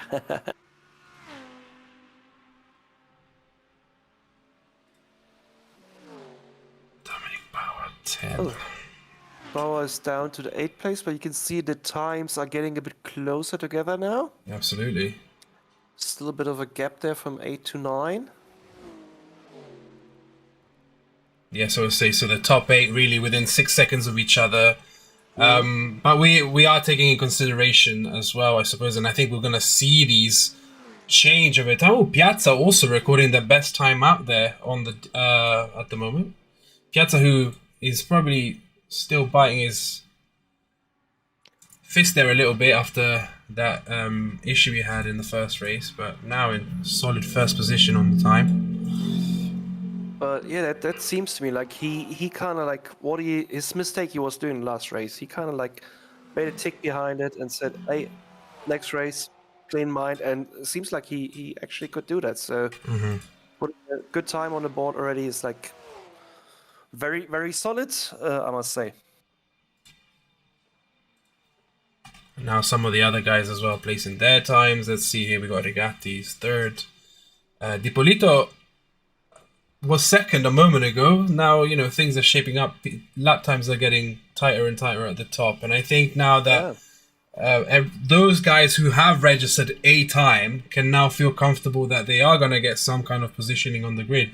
So maybe they'll be pushing it a little harder now for the remaining 2 or 3 laps that they have. Yeah, absolutely. You can see them like going a bit harder on the curbs already now. It's like, hey, if I spin out now, I'm at least put a time down. Let's see what's happening. I mean, that's why it's virtual here. Like, first of all, you're not risking your life really, except when the wheelbase is kind of like slapping your hands. You don't need to pay for the car if you total it. Absolutely. So, yeah. Absolutely. Let's keep going first. Yeah, it seems like Tokyo Drift. So, like Drift Sergeant, there you could have your drift race pretty much, if you would have opted in. And yeah, Holy Larry saying it seems more like a boat race. Yeah, like kind of like in Florida, boosting through the swamps. They've got now. I can't for the life of me tell you the name of the league, but they're really investing in water racing, like with the jet boats. With the jet boats, with the single person jet boats. You know, like yeah, there's also one which they do in the swamps there, which is like a very, very small, like a dinghy, like a little aluminium dinghy, and there's like a jet engine at the back. That is crazy. That is even more crazy. Wow. Sharp turns. Like from seeing it alone, I'm pretty much scared for the sake of my life there. Ah, The French tracks never disappoint. It's like Yeah. So it's like Florida, it's dry right now because Oli Larry from the Wombats team, actually they're driving in Daytona 24 right now, on another channel. So he says it's still dry. So yeah, only France is a bit disappointing right now with this very depressing, saddening weather. But as I say, it makes for a good, enjoyable race, I think, and it's Absolutely, definitely going to absolutely. have its highlights. We can only assume. And I'm kind of excited. Like before, when they were kind of like pulling each other with the slipstream, how hard will they go into the slipstream now and push onto each other on the straight? When there's also the whole mist getting thrown up in front of them, risking it to like kind of like really nail the break points. That's a bit of a problem because we saw before they were very cautious, kind of like even like more like gentlemen, like made space and didn't push side by side into the curves. So it might get interesting how they handle it this time here. If they even get more cautious or saying like, well, the one in front is too cautious, I might risk it and hopefully don't overdrive the car then. Absolutely. As we've got one more new best lap time here, Rondell Hood. Back now in first position. Very nice driving for him with a purple. And now we got a purple sector again from Piazza, but that must have been for his Piazza. previous lap because he is now pitting. We really don't want to have a favor here, but like Piazza, man, like he's driving a good livery. A bit of a shame that he like had promised their last race. Like I'm having a little bit of a crush here on Piazza, I must say. I love his driving style. He made the race so far very exciting, and yeah, well, me having also a bit of a crush on the Iron Dames livery because this looks sick. Just look at it, it's like such a cool livery. Beautiful, absolutely. Especially on the Lamborghini. And Rigatti now with the first position. So keeps on changing. Ooh. Okay. Now it's getting interesting. It's the question: what is like? Is Alfano still doing something at one point? Alfano is. I mean, he's in third. He's in third so far. But if he's saying like, well, I'm fine with like the 3 tenths, I'm pretty fine to first place, or can I just scrape them off somewhere? Like maybe trying to get off the race line, because mostly on the race line you've got like so much wetness going on because the track is more used there and kind of like a little bent down, so you don't take the full race line. So let's see if like somebody maybe can take a bit more advantage of that, because what I'm seeing so far, they still try to stick very close to the race line. Yeah, we'll see. We'll see Still indeed. 8 minutes, so there's still something to change because Kasperczyk just took the pole position right now. Yeah, he's back on top. Absolutely. Neck and neck, you could say, but that's an extra 3 seconds. So I don't know where he found them, but they must have been lying somewhere like Terre de Rouge, and he's like, hey, I'll take them. Come here, step into my car. absolutely. 23 seconds off.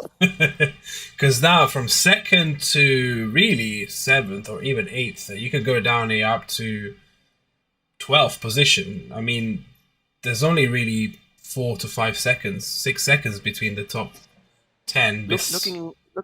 Looking very, very tight there, the competition. As I said, like they first need to get like a little bit like how are we doing it and how are we coping with the track, and seems like they're getting more and more confident right now. Might have been also a bit of a surprise as soon as they load onto the server saying like, what the hell is happening here? I didn't bring my umbrella.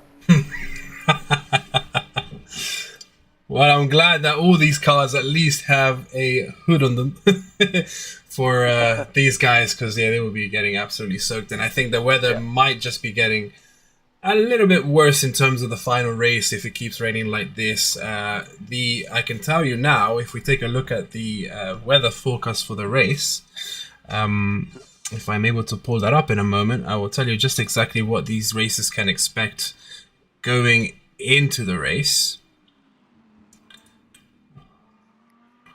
We don't have a weather person specifically, so I'll have to quickly check.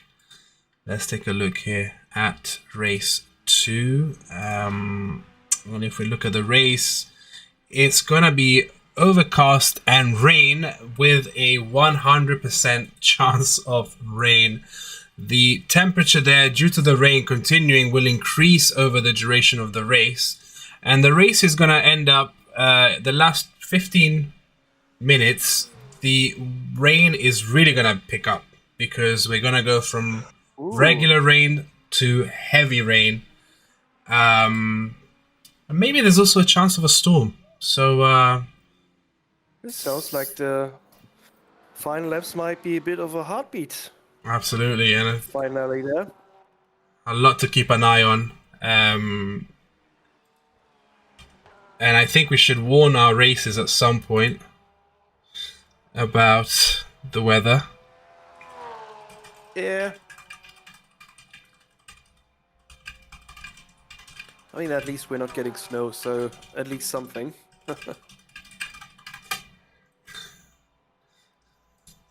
Yeah, nobody's no snowball fights at the end of this one. No snowball fights. I'm gonna pull it up to a quick ad and be back in just a moment.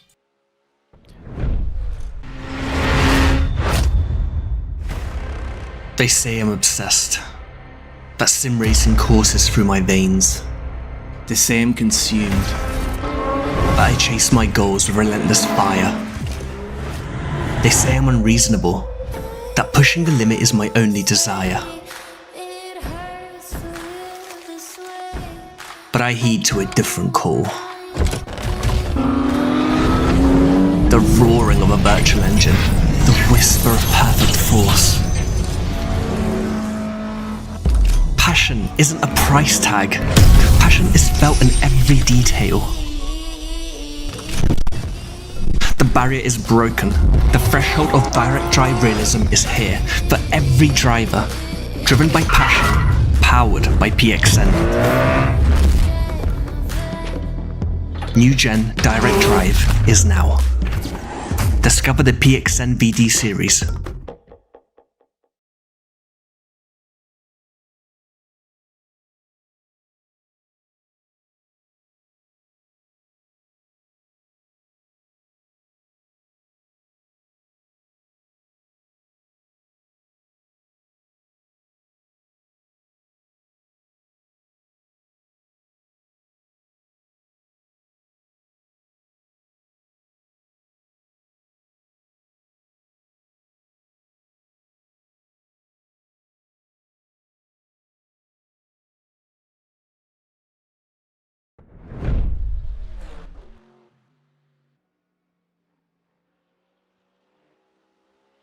All right, I'm back. We're back in action.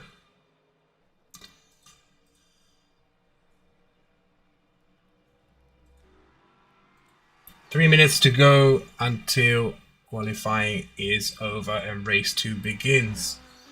I really hope that everyone will be able to race in time with no trouble there. But look at the times now. The from 2nd to 6th, everyone's kind of gained on top of that initial best lap time that they had. There was a 3-second gap between 1st and 2nd, and now it's just within under a second. Yeah. Daniel are also registering his best lap time to date, now in 4th position. Daniel, who was unfortunately knocked out due to an accident in race 1. Yeah. Yes, that was a very unfortunate accident, which will get refereeing. So more on that in the next couple of days. It's going to take us a couple of days to kind of churn out solutions and points, deductions and all of that, but we'll get there, and we will announce all of those on Discord.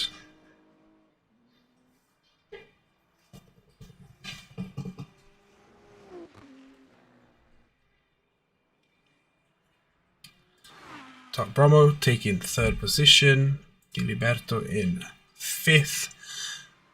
Where is our race winner for race 1?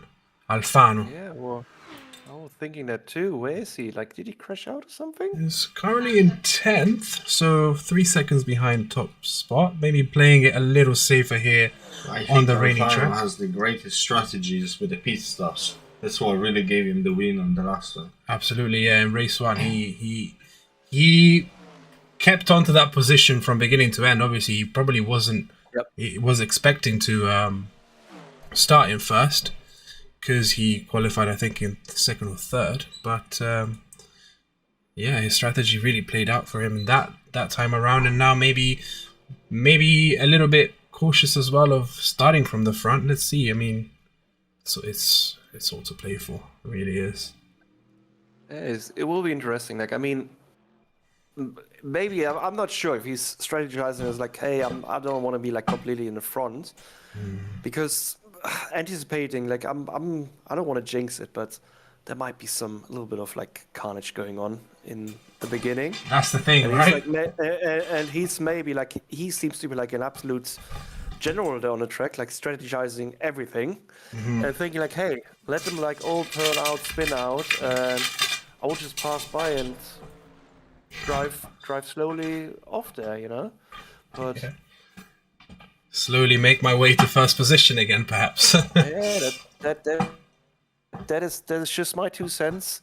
I don't know if that's true or not. We'll see in a few seconds or minutes, kinda.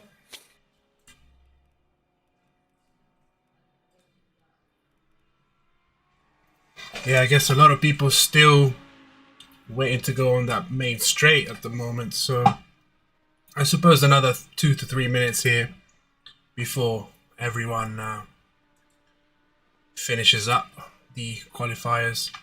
But Dipolito took back his initial first spot now, and Alfano, we were talking about how he was going slowly. Well, there you go, not so slow anymore, and now in second position. Yeah, okay. He thought like, let's take like a shot like pretty much in the end and surprise everyone. There you go. I can definitely say I'm surprised. I wasn't anticipating that. Absolutely. D'Angelo currently sitting in third position, so everyone is definitely speeding up, and we can expect more of this happening now. Bring Dipolito just in front of him. We'll see how his lap ends. Piazza, let me just take a look here. Number 13, Roan. Number 20. So it seems like everybody of them learn how to swim there in France, and yeah, getting more and more comfy there. Absolutely. Some purple sectors here at the moment, as you can see. D'Angelo's purple sector 1. Janowski purple sector 2. As we're seeing the remaining part of Daniel Gottschalk's last lap. Daniel, usually a hypercar driver, joining us here in the GT3s. Solid 8th position at the moment. He'll be pitting. Absolutely. Let's take a look at some of the other guys. We've got number 15. Rowan is probably the next one up to finish his lap. Let's take a look how he's doing. He held first position for a moment there earlier. But I don't have the colors on his sectors, so who knows? Let's take a look. Yeah, the problem is, I think. There you go. Okay, I was about to say what I'm seeing. The problems might be a bit. He's taking the curbs a little bit too hard and might lose traction. But I didn't say anything. Bauer and Perrin next up on the chopping block in terms of finishing their lap and registering a time. Can they do any better? We won't see their performance until after the lap is registered. And Bauer is now in 6th with... From 18th to 6th position. That is a definite climb there, yeah. There you go. Now, who's also coming up is number 8, that's Piazza. He's next one to finish his lap, and then we'll take a look at the other guys behind him after that. It will be Dipolito next up, and then Di Liberto, and that's it, I think. Oh, and then Perrin registered this time, so he should be done now as well. So Piazza's up next to finish. Let's see how he does.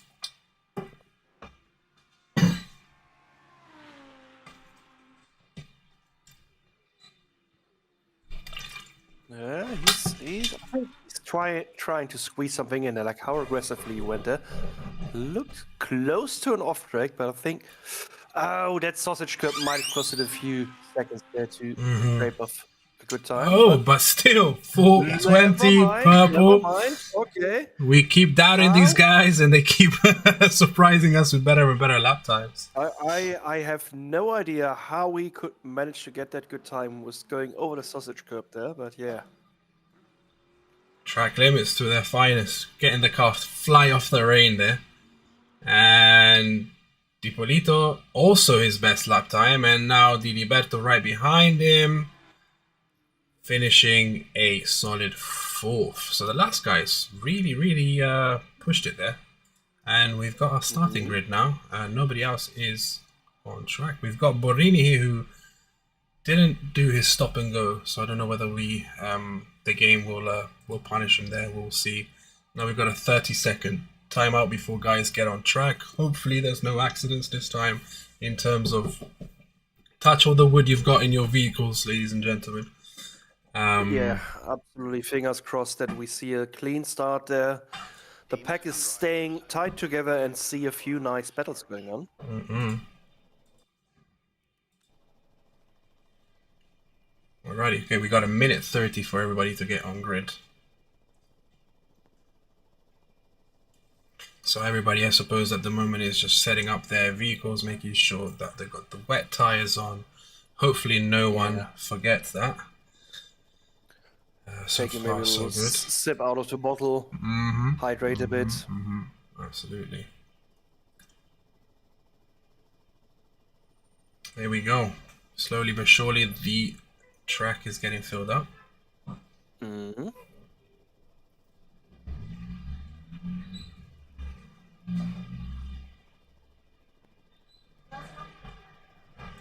It looks like, did the rain stop or?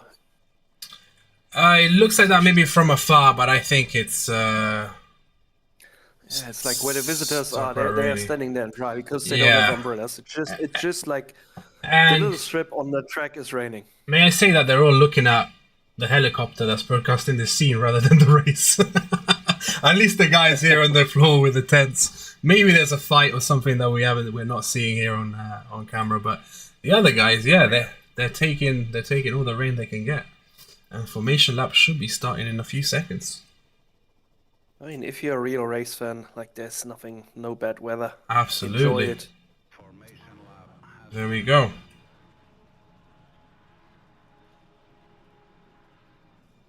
Formation lap is starting. Nobody is having server issues at the moment. It looks positive.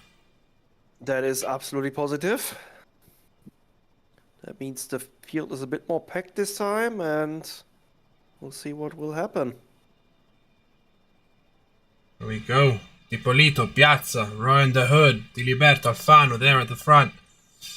Everyone slowly but surely getting their way through this formation lap at speed.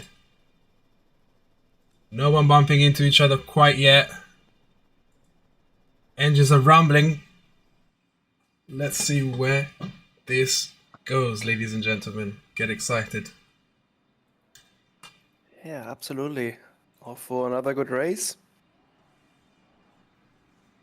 Oopsie, let's see.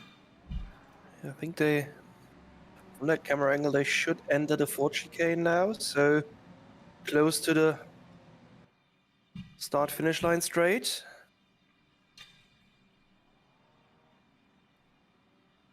There we go. Hearts are beating. Windshield wipers are on max speed.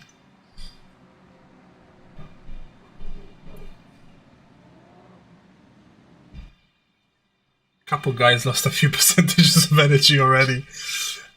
Yeah, it's like when I try to rev up already, like thinking like maybe warm up the tires a little bit already, and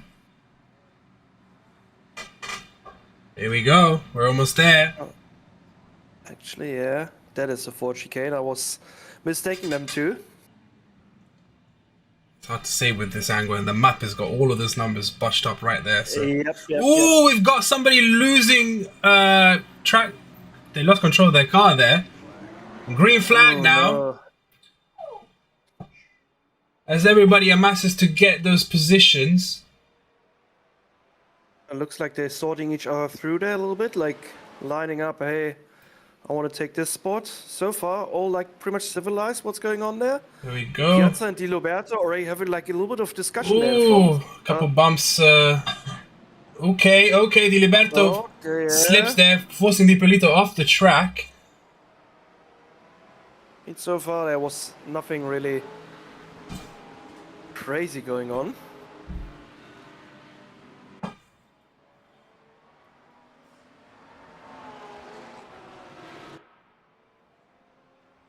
Everyone still together, green flag. I just want to say I'm pretty much amazed so far how this went off. Okay, There we go. Little slips here and there. But nobody spun out, so that's something good.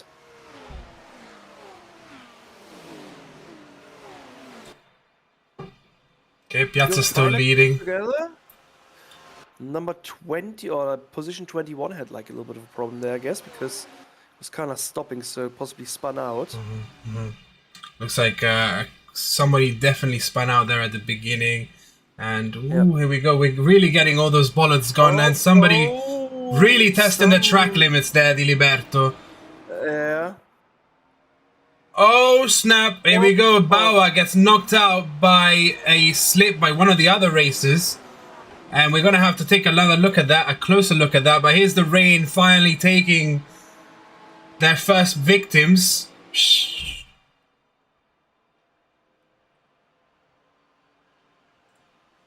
It's kind of like how tight the pack is together. It's like, could see that it's kind of not really avoidable. Yeah, and I have a feeling, a strong feeling that that's not going to be the last time we're going to see two races crash here today. Absolutely not. Like how? Oh yeah, there was also an alternative route found over the grass. So yes, they're absolutely testing the limits here of the track right now, where they can go or not, and sometimes need a wider route. Let's go to replay quick and see that last crash while we have a moment. Okay, so that's two cars slipping on the rain. I mean, it's hard to really judge at the moment who's at fault there. We'll probably take another... Well, we'll definitely take a closer look at that later on. Yeah. But the guys are really bunching up here. That was like on the first glance hard to say. It looked more like a race, and it's like both kind of losing the control. Like Absolutely. one gets the hit, and I mean it's most like one is always in the disadvantage. Oh, and here we go. Borrini loses track of his car, bumps into Marcovella. Luckily, Marcovella stays on, but goes in front of Daniel, who neck and neck there, bumping into each other here. And there we go with the side by side. Like they are getting very brave now. Like on the in the dry, they were like, oh, ouch. Yeah. Oosh. Borrini here. Rough, you know? Yeah, now it's getting a little rough. I guess Borrini is a bit mad about it. Easy on the brakes, guys. Yeah, I mean, easy on the accelerator there. Borrini again on the back of Daniel. Oof. High adrenaline stuff happening right now. I mean, this little six-pack going on here is absolutely crazy. We're gonna go and take a look at another crash. I've got another crash replay here going live now. Let's take a look at this. Okay, yes, that's I mean, rules of the game at the moment with the rain. And then Borrini goes... And then Borrini obviously pushes that and gets in front of the other ones and behind the other ones and all of that. That was a little messy with the rain. Andrea Piazza and Ron the Hood neck and neck. They're managing to make the most out of the rainy situation at the moment, not getting any loss of control there. So that's nice to see from the front like drivers. Also, Ippolito kind of like coming up there and like, hey, Absolutely. I also want to play the game with you guys. 100%. Super interesting was the fight around 7th, 8th position. That six-pack going on there. They were packed tightly together. I'm kind of curious what's going to happen now when they come out of the Tetra Rouge onto the straight. What is going to happen there in this pack? Because they're not gifting each other anything. They're like, hey, this is my position. I'm not giving anything away. Absolutely.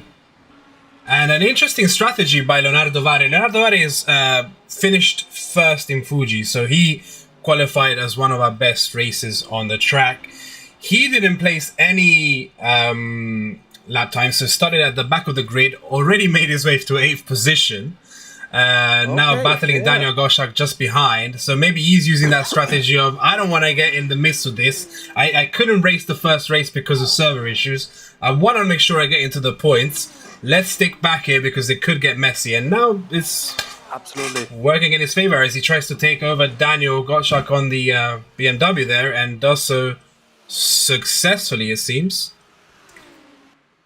Yeah, there's still enough time until they go for the first chicane, so... Absolutely. Oh, wait, no, I was miscalculating that. Yeah, I see, like, Daniel has having a few problems there, like his tail is getting a little bit wiggly in between. Take a look at his car status, all okay in terms of damage. We got a fight here for 4th position as well. Diliberto and Kasparitz battling it out for 4th. Kasparitz gets that position from Diliberto, so takes 4th position in the Porsche. Very nice and methodically done there. Crazy. This is one of the, like, I was hoping for it, and it's getting very spicy here. So and unfortunately, yeah, Alfano looks like he's in the pits. Don't know whether he's gonna get back on track at the moment. But our race 1 win. No, Alfano. Yeah, he won race 1. So now, unfortunately, in the pits, there probably having an issue with his car. I think you retired.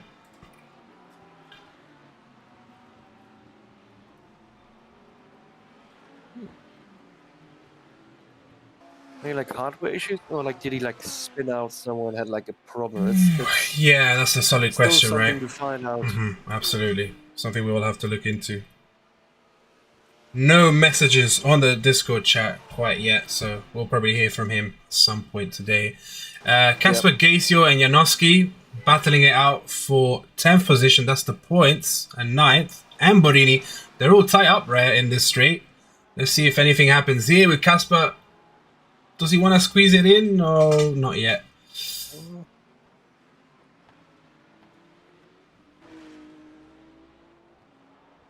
Oh, slippery, slippery.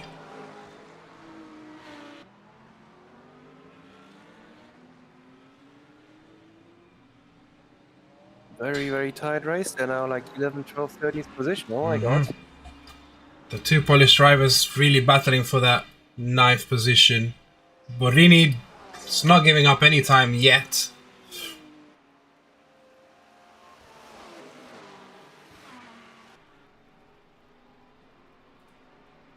And Leonardo Vari here. Ooh, careful there. Take it easy, boys.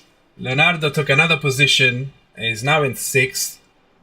And definitely pushing that Lamborghini to the max. Yeah, you can see like they like Vela like even saying like, you know what, I'm gonna stick to him, like even though the braking might be a bit more difficult. Oh yeah, he's playing with fire.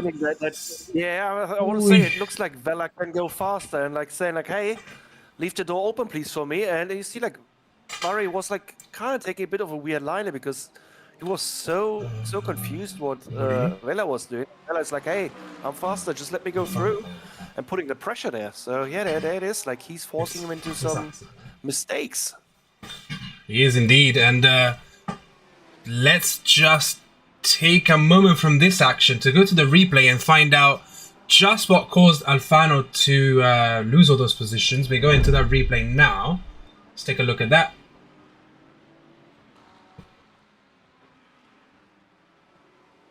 So Alfano literally is losing control of the car there, right into the tires, and probably pushing the car a little too much. And unfortunately, that loses him all the positions, and he had to do some well-earned reparations there on the vehicle, because that must have been a tough hit.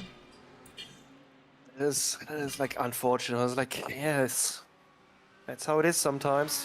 Well I said, you're in the pack, you're looking to the left, to the right, miss a bit of your braking point, and you like possibly even hit like a big puddle, and you lose the control and can't get your car to stop really anymore. Absolutely. I mean, the only thing you can hope and try to do, which is even on the slippery ground more crazy, try to not hit straight into the wall, hit it more sideways, that you don't total your engine. But yeah, well, who can control an uncontrollable thing then at that point? Harder said than done, yeah. Absolutely. So these two guys are still fighting for it. But there's another fight here with Golino, Rigatti, Top Bromo, who somebody loses, Rigatti loses control of his car a little bit, goes into the gravel there and loses does not lose his position. Yeah, he closed the door there in front, saying to Golino's like, hey, I had a bit of a slip there, but yeah, I'm back. I'm still here. Back. I'm still here. You stay behind me. Follow the leader. Follow the pack. How much longer can he stay behind? I wonder, because there's... Yeah, that pack is like pretty much squeezing each other a little bit more together, and like there might maybe in the next lap, if nobody's making a big mistake and they keep that tight together, there might have been some action going on onto the straight again. Everyone between 11th and 15th position, we're talking a second either side. Golino here sticking to Gianluca. He's thinking about it. He's already halfway out there, but does he brake? Interesting. There was not enough time. No. That's kind of like decision would have been a little bit too late there. Kind of like position yourself, try to keep up with them, and for the next straight might be a good opportunity. Or even though somebody's yeah, we're going back here because Rowan and Kasperix are just again milliseconds of each other. Rowan closes a door there. It looks like they're having a serious discussion there, like who's taking the second position, and he wants it. This is what I want to see, side by side in the rain, man. This is absolutely fantastic. Absolutely, indeed. And these guys are definitely going to be on each other, and I don't want to get rid of this action quite yet, even there's a bit more activity. Yeah, Rigatti takes over Borini now. Borini probably just lost 2 positions there, so we might want to go and load up a replay what happened there in a little while, because he's lost 2 positions but regained 1. So yeah, very interesting to see what happened there at the back. This battle here in front could get very interesting. Like they don't pretty much give the other one like pretty much the position and go side by side. This is pretty much what I was looking for in the first race already. But yeah, now we're getting in the rain. It's more spicy. Hey, absolutely. I was asking for spicy. Yeah, you got it. Not white boy spicy. I want really spicy here. Come on, guys, give it to me. Fire on the track. Yes, please. Pedal to the metal. Let's see what happens. Activity at the back. Okay, no. Let's keep an eye on these two, because I think it's like one of those blink and you'll miss it kind of moments. Yeah, it is actually. It's like. Here we go again. Oh, they touch each other there. Yeah. Ouch. Makes Rowan. It might get interesting now. Who's getting better off the Tête Rouge, and if they can. If can Kasperczyk pull a move pretty much onto the straight after the Tête Rouge, is might get interesting. I mean, now he's lost a little bit of the slipstream, and like I don't know what is 0.9. He's still in it. Yeah, absolutely. I feel like that little bump there earlier.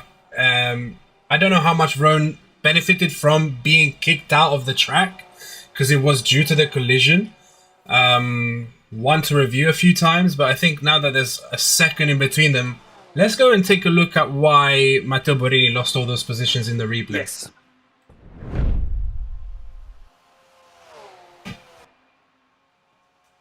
So Borini there, his brakes may be locking up there, and he loses those 2 positions. Yeah, it looks like perhaps a braking issue. Yep. And now we go back to the race live. The two Porsches still at it.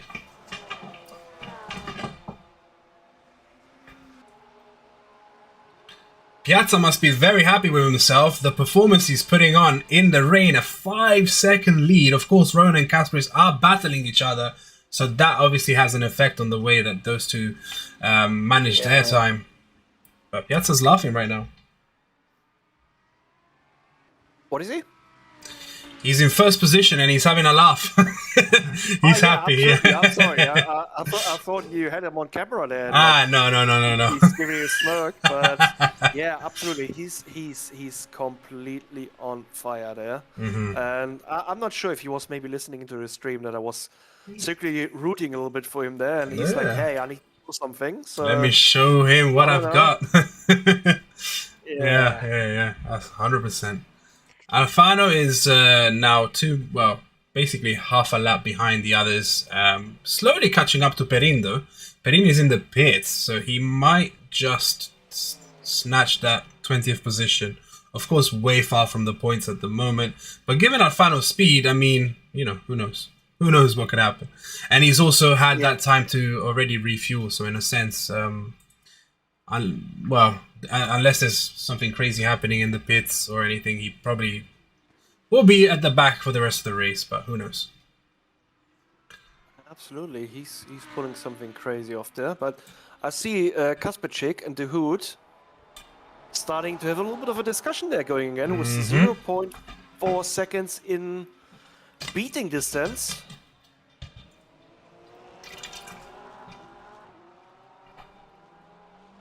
And we might have an overtake here between D'Angelo and Rigatti as well. But I think D'Angelo was overdriving the car a little bit there. You could see like a little bit of wiggling in the front, but here we go. He just like said, "Hey, I want to take the outside line." And Rigatti said, "Yep, I'm closing that door. Take another line." And I'm going back here as well because it's just 0.1 of a second between these two. It's hard to keep an eye on all the action, but because there's a lot of it. This is really spicy. If I wouldn't be sitting here with you in a commentator booth, I would go quickly grab me some popcorn and just enjoy what's going on there. Like this is absolute firework. They're both burning onto the track here. For sure, we do have some fireworks some popcorn for the next race. Maybe a nice popcorn machine here in the commentator box. Oh, that would be lovely. How you like it? Salty or you're more the sweet popcorn? You know what? I've always liked a mixer of both when I go to the cinema.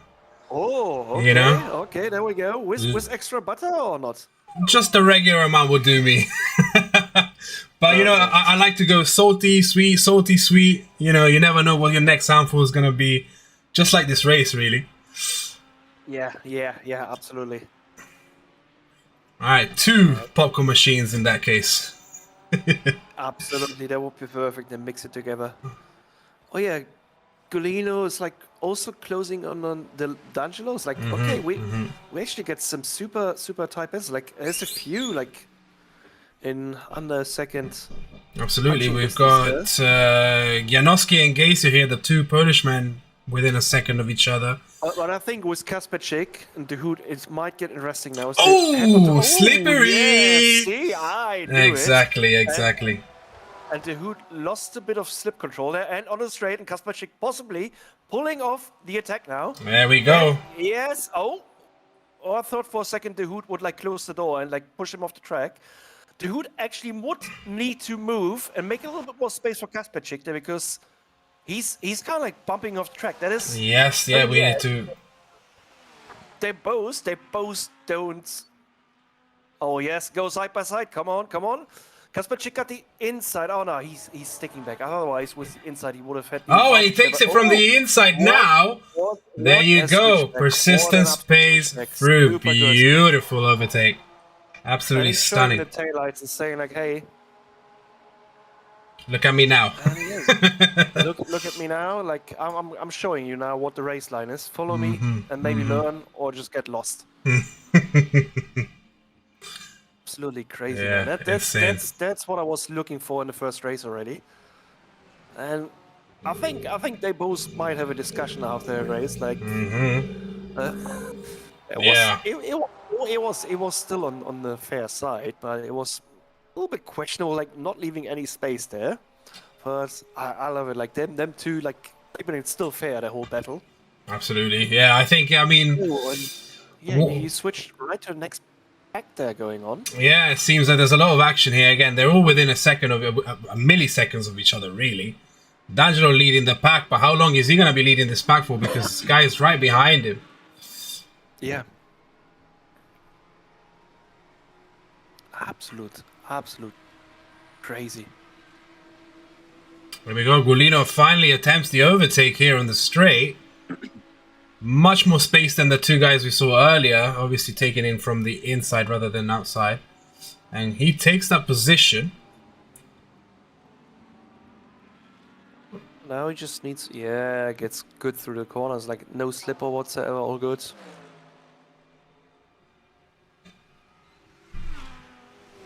I love the DNF registration plate he's got there at the back. I saw it too. It's like, oh, don't jinx it, mate. Don't jinx it. And it's like always funny having like some messages on your back when you overtake someone, like saying like goodbye or whatsoever on it, and just overtakes like, hey. Di Polito and Di Liberto here also looking ready for their own little fight for 4th place. It's getting tight there.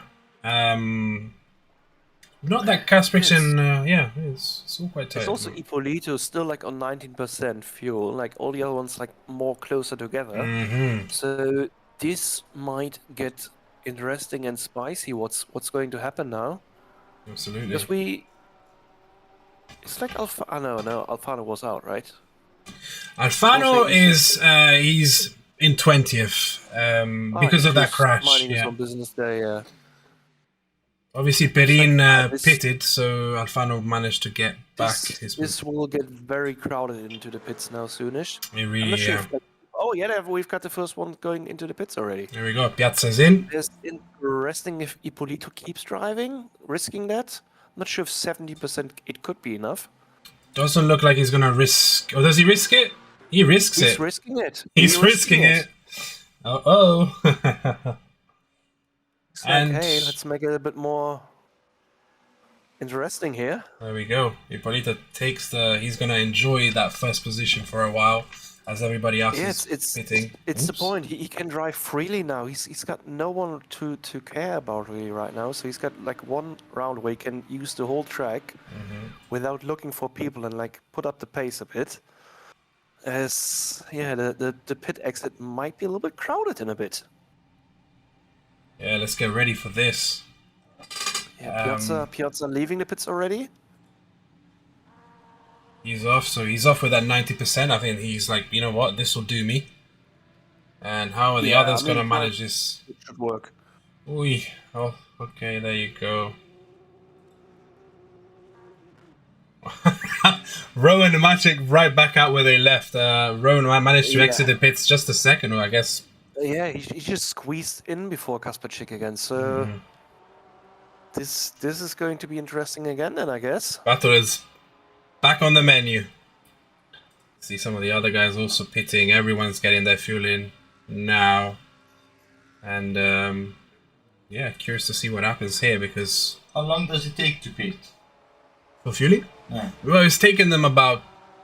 How long is these pits? They've been good 20 seconds, 30-second pits. So around the time. Push on the accelerator and try to get some. He needs to make sure that 10% energy gets him to the end of the lap as fast as possible without ending at 0. So far it looks good that he's like getting good times in there. Absolutely, and I mean, because he's a minute ahead, right? Of hold on a little, let me click on him.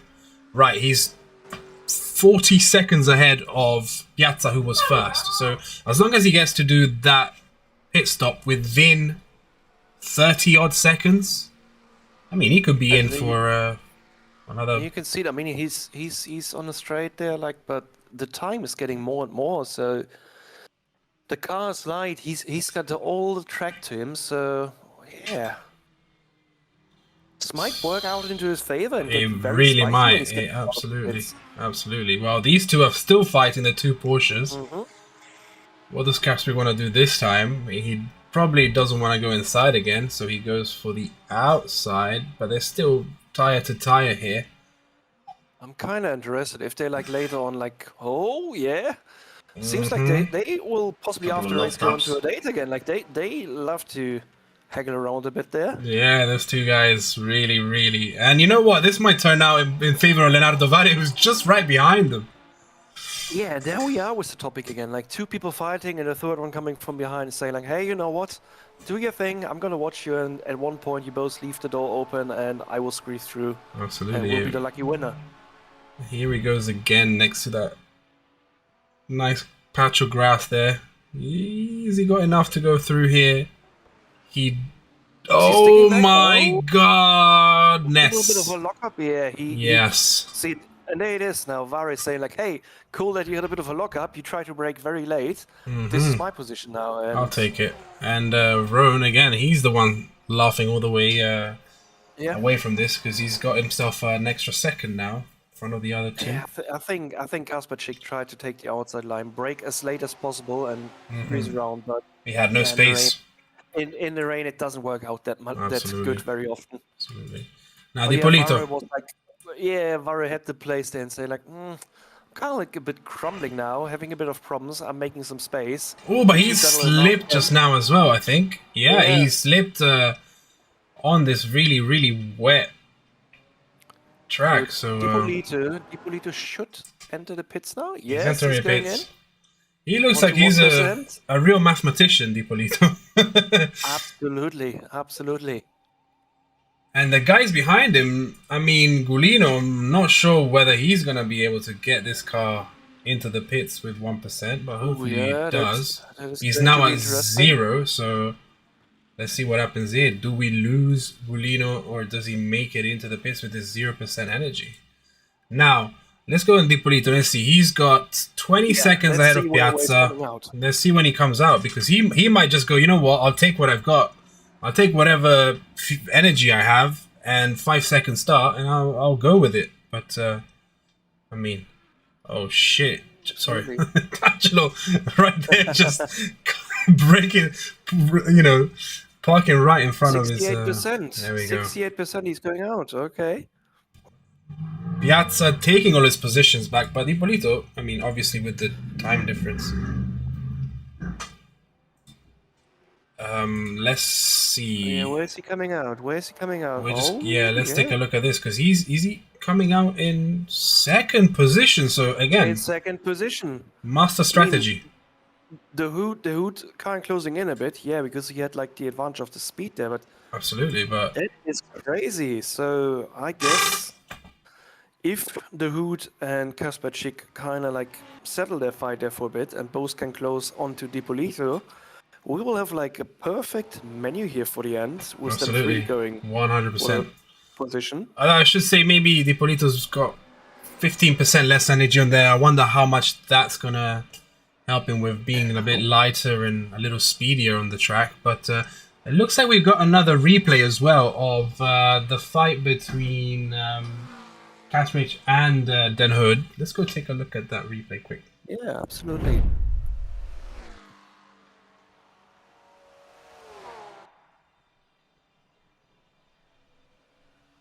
Well, so this is where the two touched. I guess I suppose it wasn't so much Kasperczyk braking as it was, I think.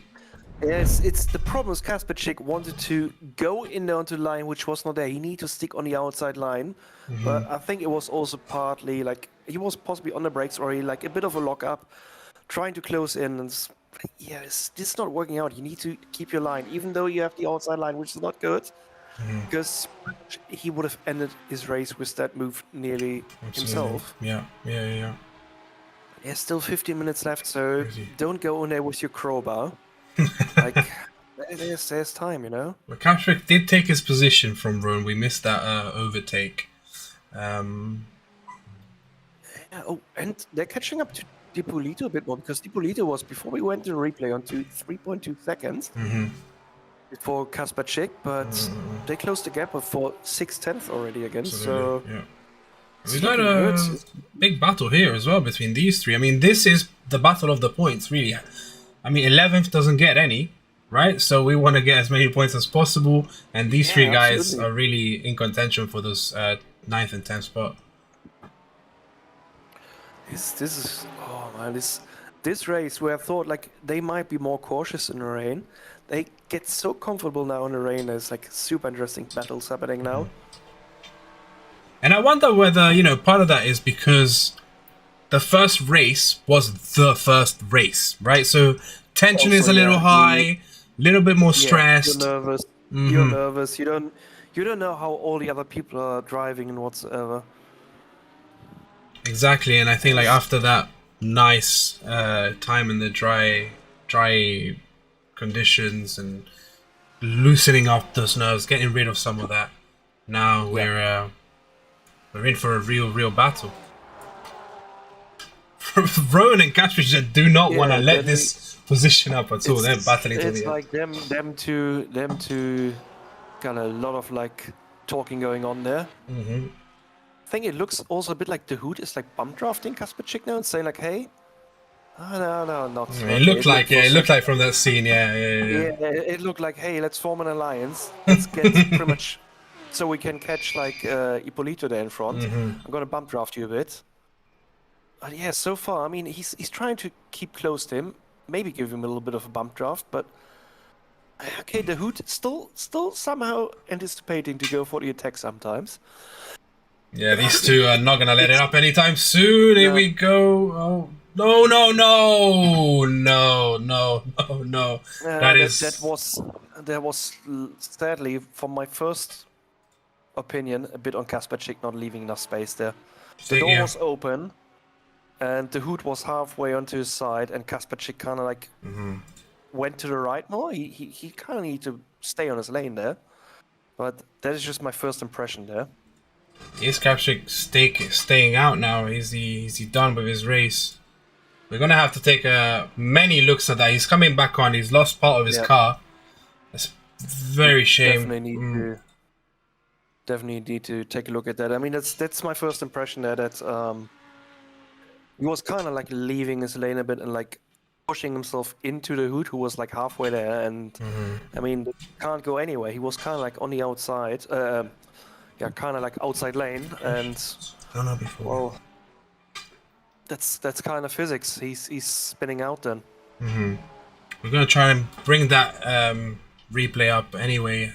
Take a closer look at what happened there, just so we can commentate on it a little more. Now Leonardo Vare really behind Ron the Hood. The Hood, let's see, his car status is okay, so Kasper's got the worst of that. Yeah.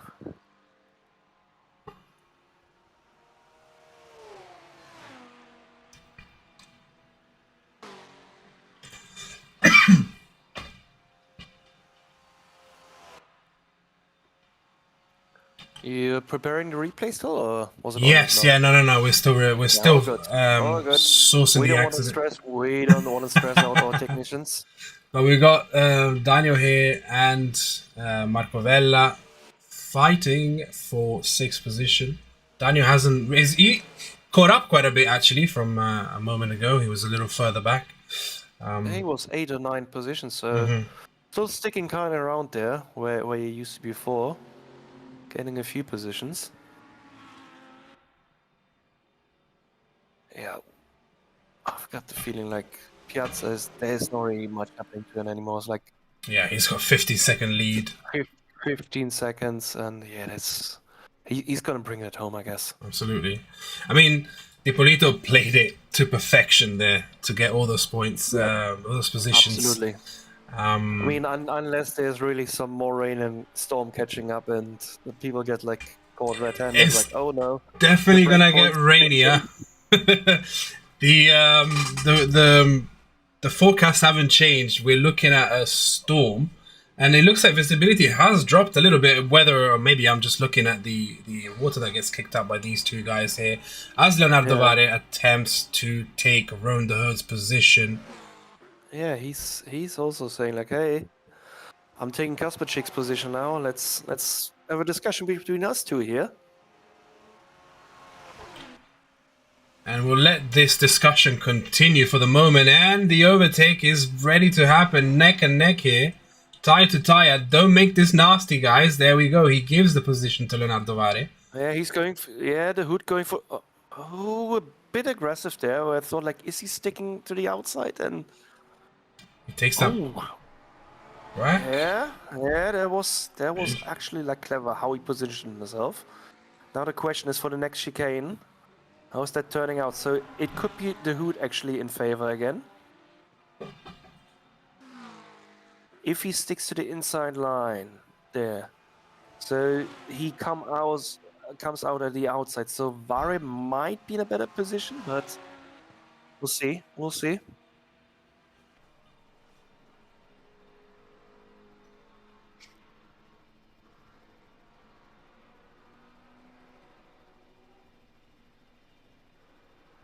Oh, okay, actually, it didn't work out.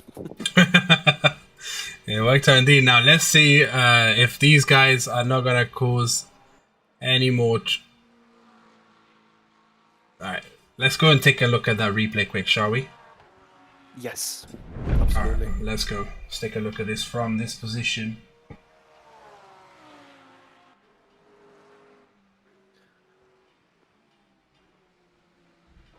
I could have... Hard to say. I mean, it's yeah, well, actually, I think there's more on the Hood. You think? I think so too, right? But let's take a look here. He was slipping off there. He was slipping off the curb.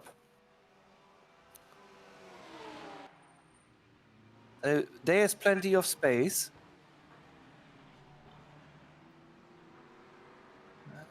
It's more interesting, but I think Kasperchik also moving a bit more to the right. He could have like said he's making it very tight for him. Didn't leave him much space, but but there's a little bump to the left there as well. Yeah, one to watch over and over again, I think. And let's go back to the real race because these two guys are still fighting. And Daniel is also really trying to get Marco Bella's position now. I think we need to have also a closer look from the cockpit view afterwards. If Kasperchik is kind of like releasing his wheel, like turning more to the right, to get both into consideration and seeing that. Curious. It's hard to judge that right now here on the spot.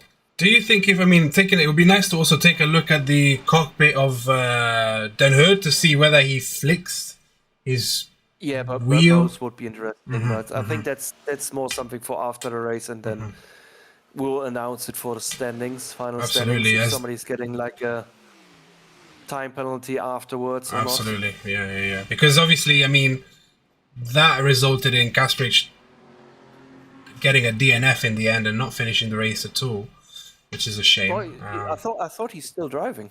No, he ultimately, I think he had to pit to get that car fixed for the damage. So he went back out, but his car started spinning.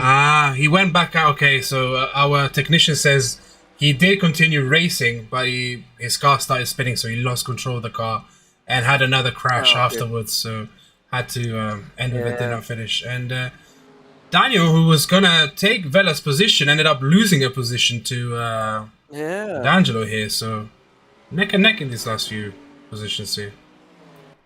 That's what I said. The last 50 minutes could get very interesting, possibly.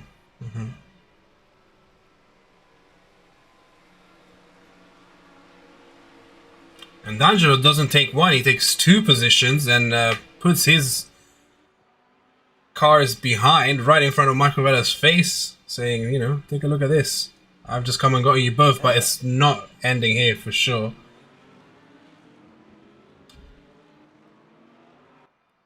It's getting very, very, very tight and interesting. And it looks like Leonardo Vadi did take the position from Ron the Hood at some point in this race. More to look at that. But yeah, we're gonna, as judges, gonna take a look at the inside of Ron the Hood. Ooh, bumpy there between Vella and Goshak fighting with their cars, like neck and neck here again. Easy, boys. Ooh, Easy. Oh, that was still fair enough. Yeah, Fair absolutely, enough, yes. absolutely. I mean, you got the space that you have, and you got to deal with it. Greetings back to South Africa, Lily JCM, and you just got a V9 for Christmas. Congratulations! I hope you're happy with it and enjoy dipping your toes into the racing world. Yes, hello there. Thank you for joining us. Really curious to take a look at the inside of the cockpit of... Oh, Daniel locking up there, but he takes the position. What a move. Absolute save. Oh my goodness. Man. That is one for the highlight reel. Oh, you see how he's having problems with his back? He's wiggling around. He had this a few times before already. There's definitely something happening. Oh. Yeah, and Casper should be a little bit more aware of that before they take each other out for good.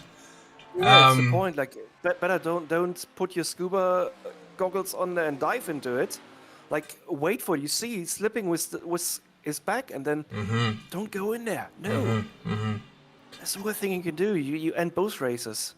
And the weather is getting worse, and you can see that absolutely yeah. dropping it now.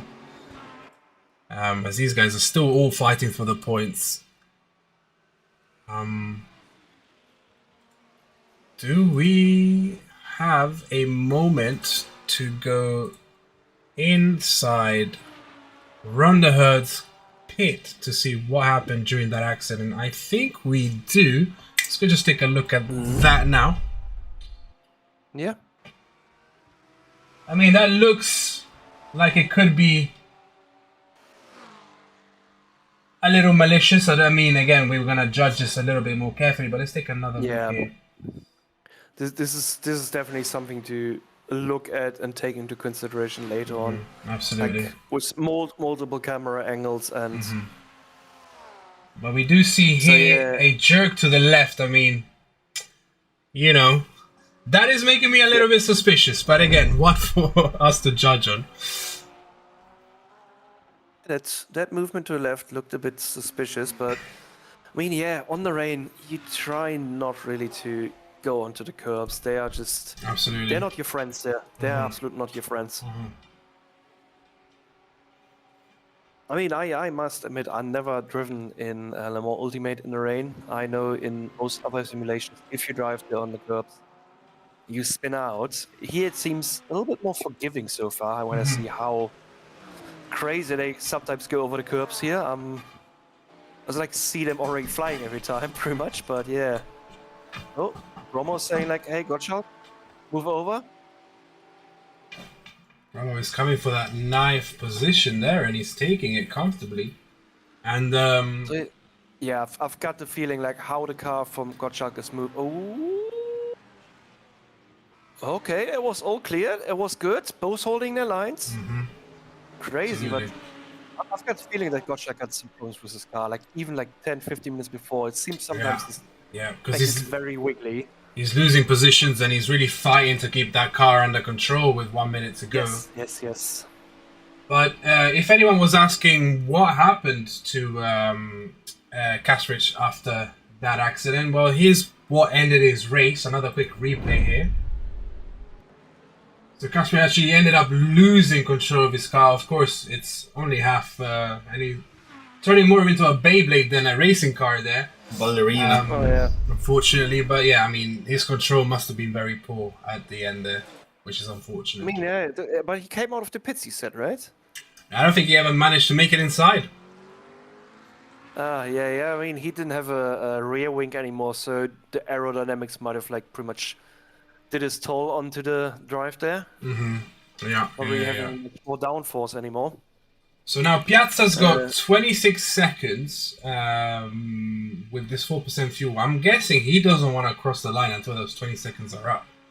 And he's got all the time in the world. He's got all the time in the world, absolutely. Now, will we see him... Okay, no, he's got a couple more curves here. And he might just go on and win the race. Absolutely. There He you go. doesn't even need to slow down anymore. Yes, no more. That's it, correct.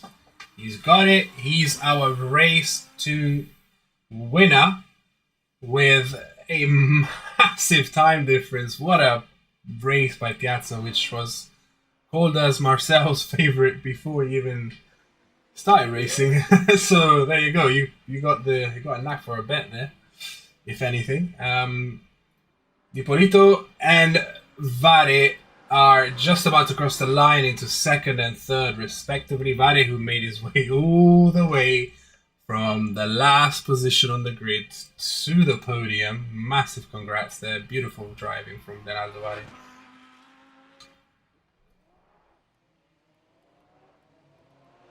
Filiberto takes 5th, D'Angelo 6th, and then here let's see these guys all coming up, bunched up together. There's the pack going like, hey, let's go together, guys. Vella, Gazio, Bromo, and Daniel Gottschalk in the points, and Janowski there just in 11th position, right behind everybody else. These guys are not in the points, but it's all to play for in terms of respect for winning this very rainy race under terrible weather conditions. Absolutely, that's what you do. It's the sportsmanship to, even though you don't get points, end the race properly and bring it home. 100%. And here we are with all the other guys also coming in. Big congrats to Bauer. Unfortunately, he was in the points and had some issues there towards the end of the race. This race surprised me really. I was like thinking like this would maybe be an absolute tame race because of the rain, and they managed to surprise me here really, and leaving me a little bit speechless in between, but like more positive speechless. I mean, except for the few hiccups there, it was a lot less crashy than I was anticipating it actually. Absolutely, yeah, absolutely. So yeah, kudos for that for the people. Absolutely pulling off good driving skills there. Congrats to everyone. Really, it was a very enjoyable race day overall.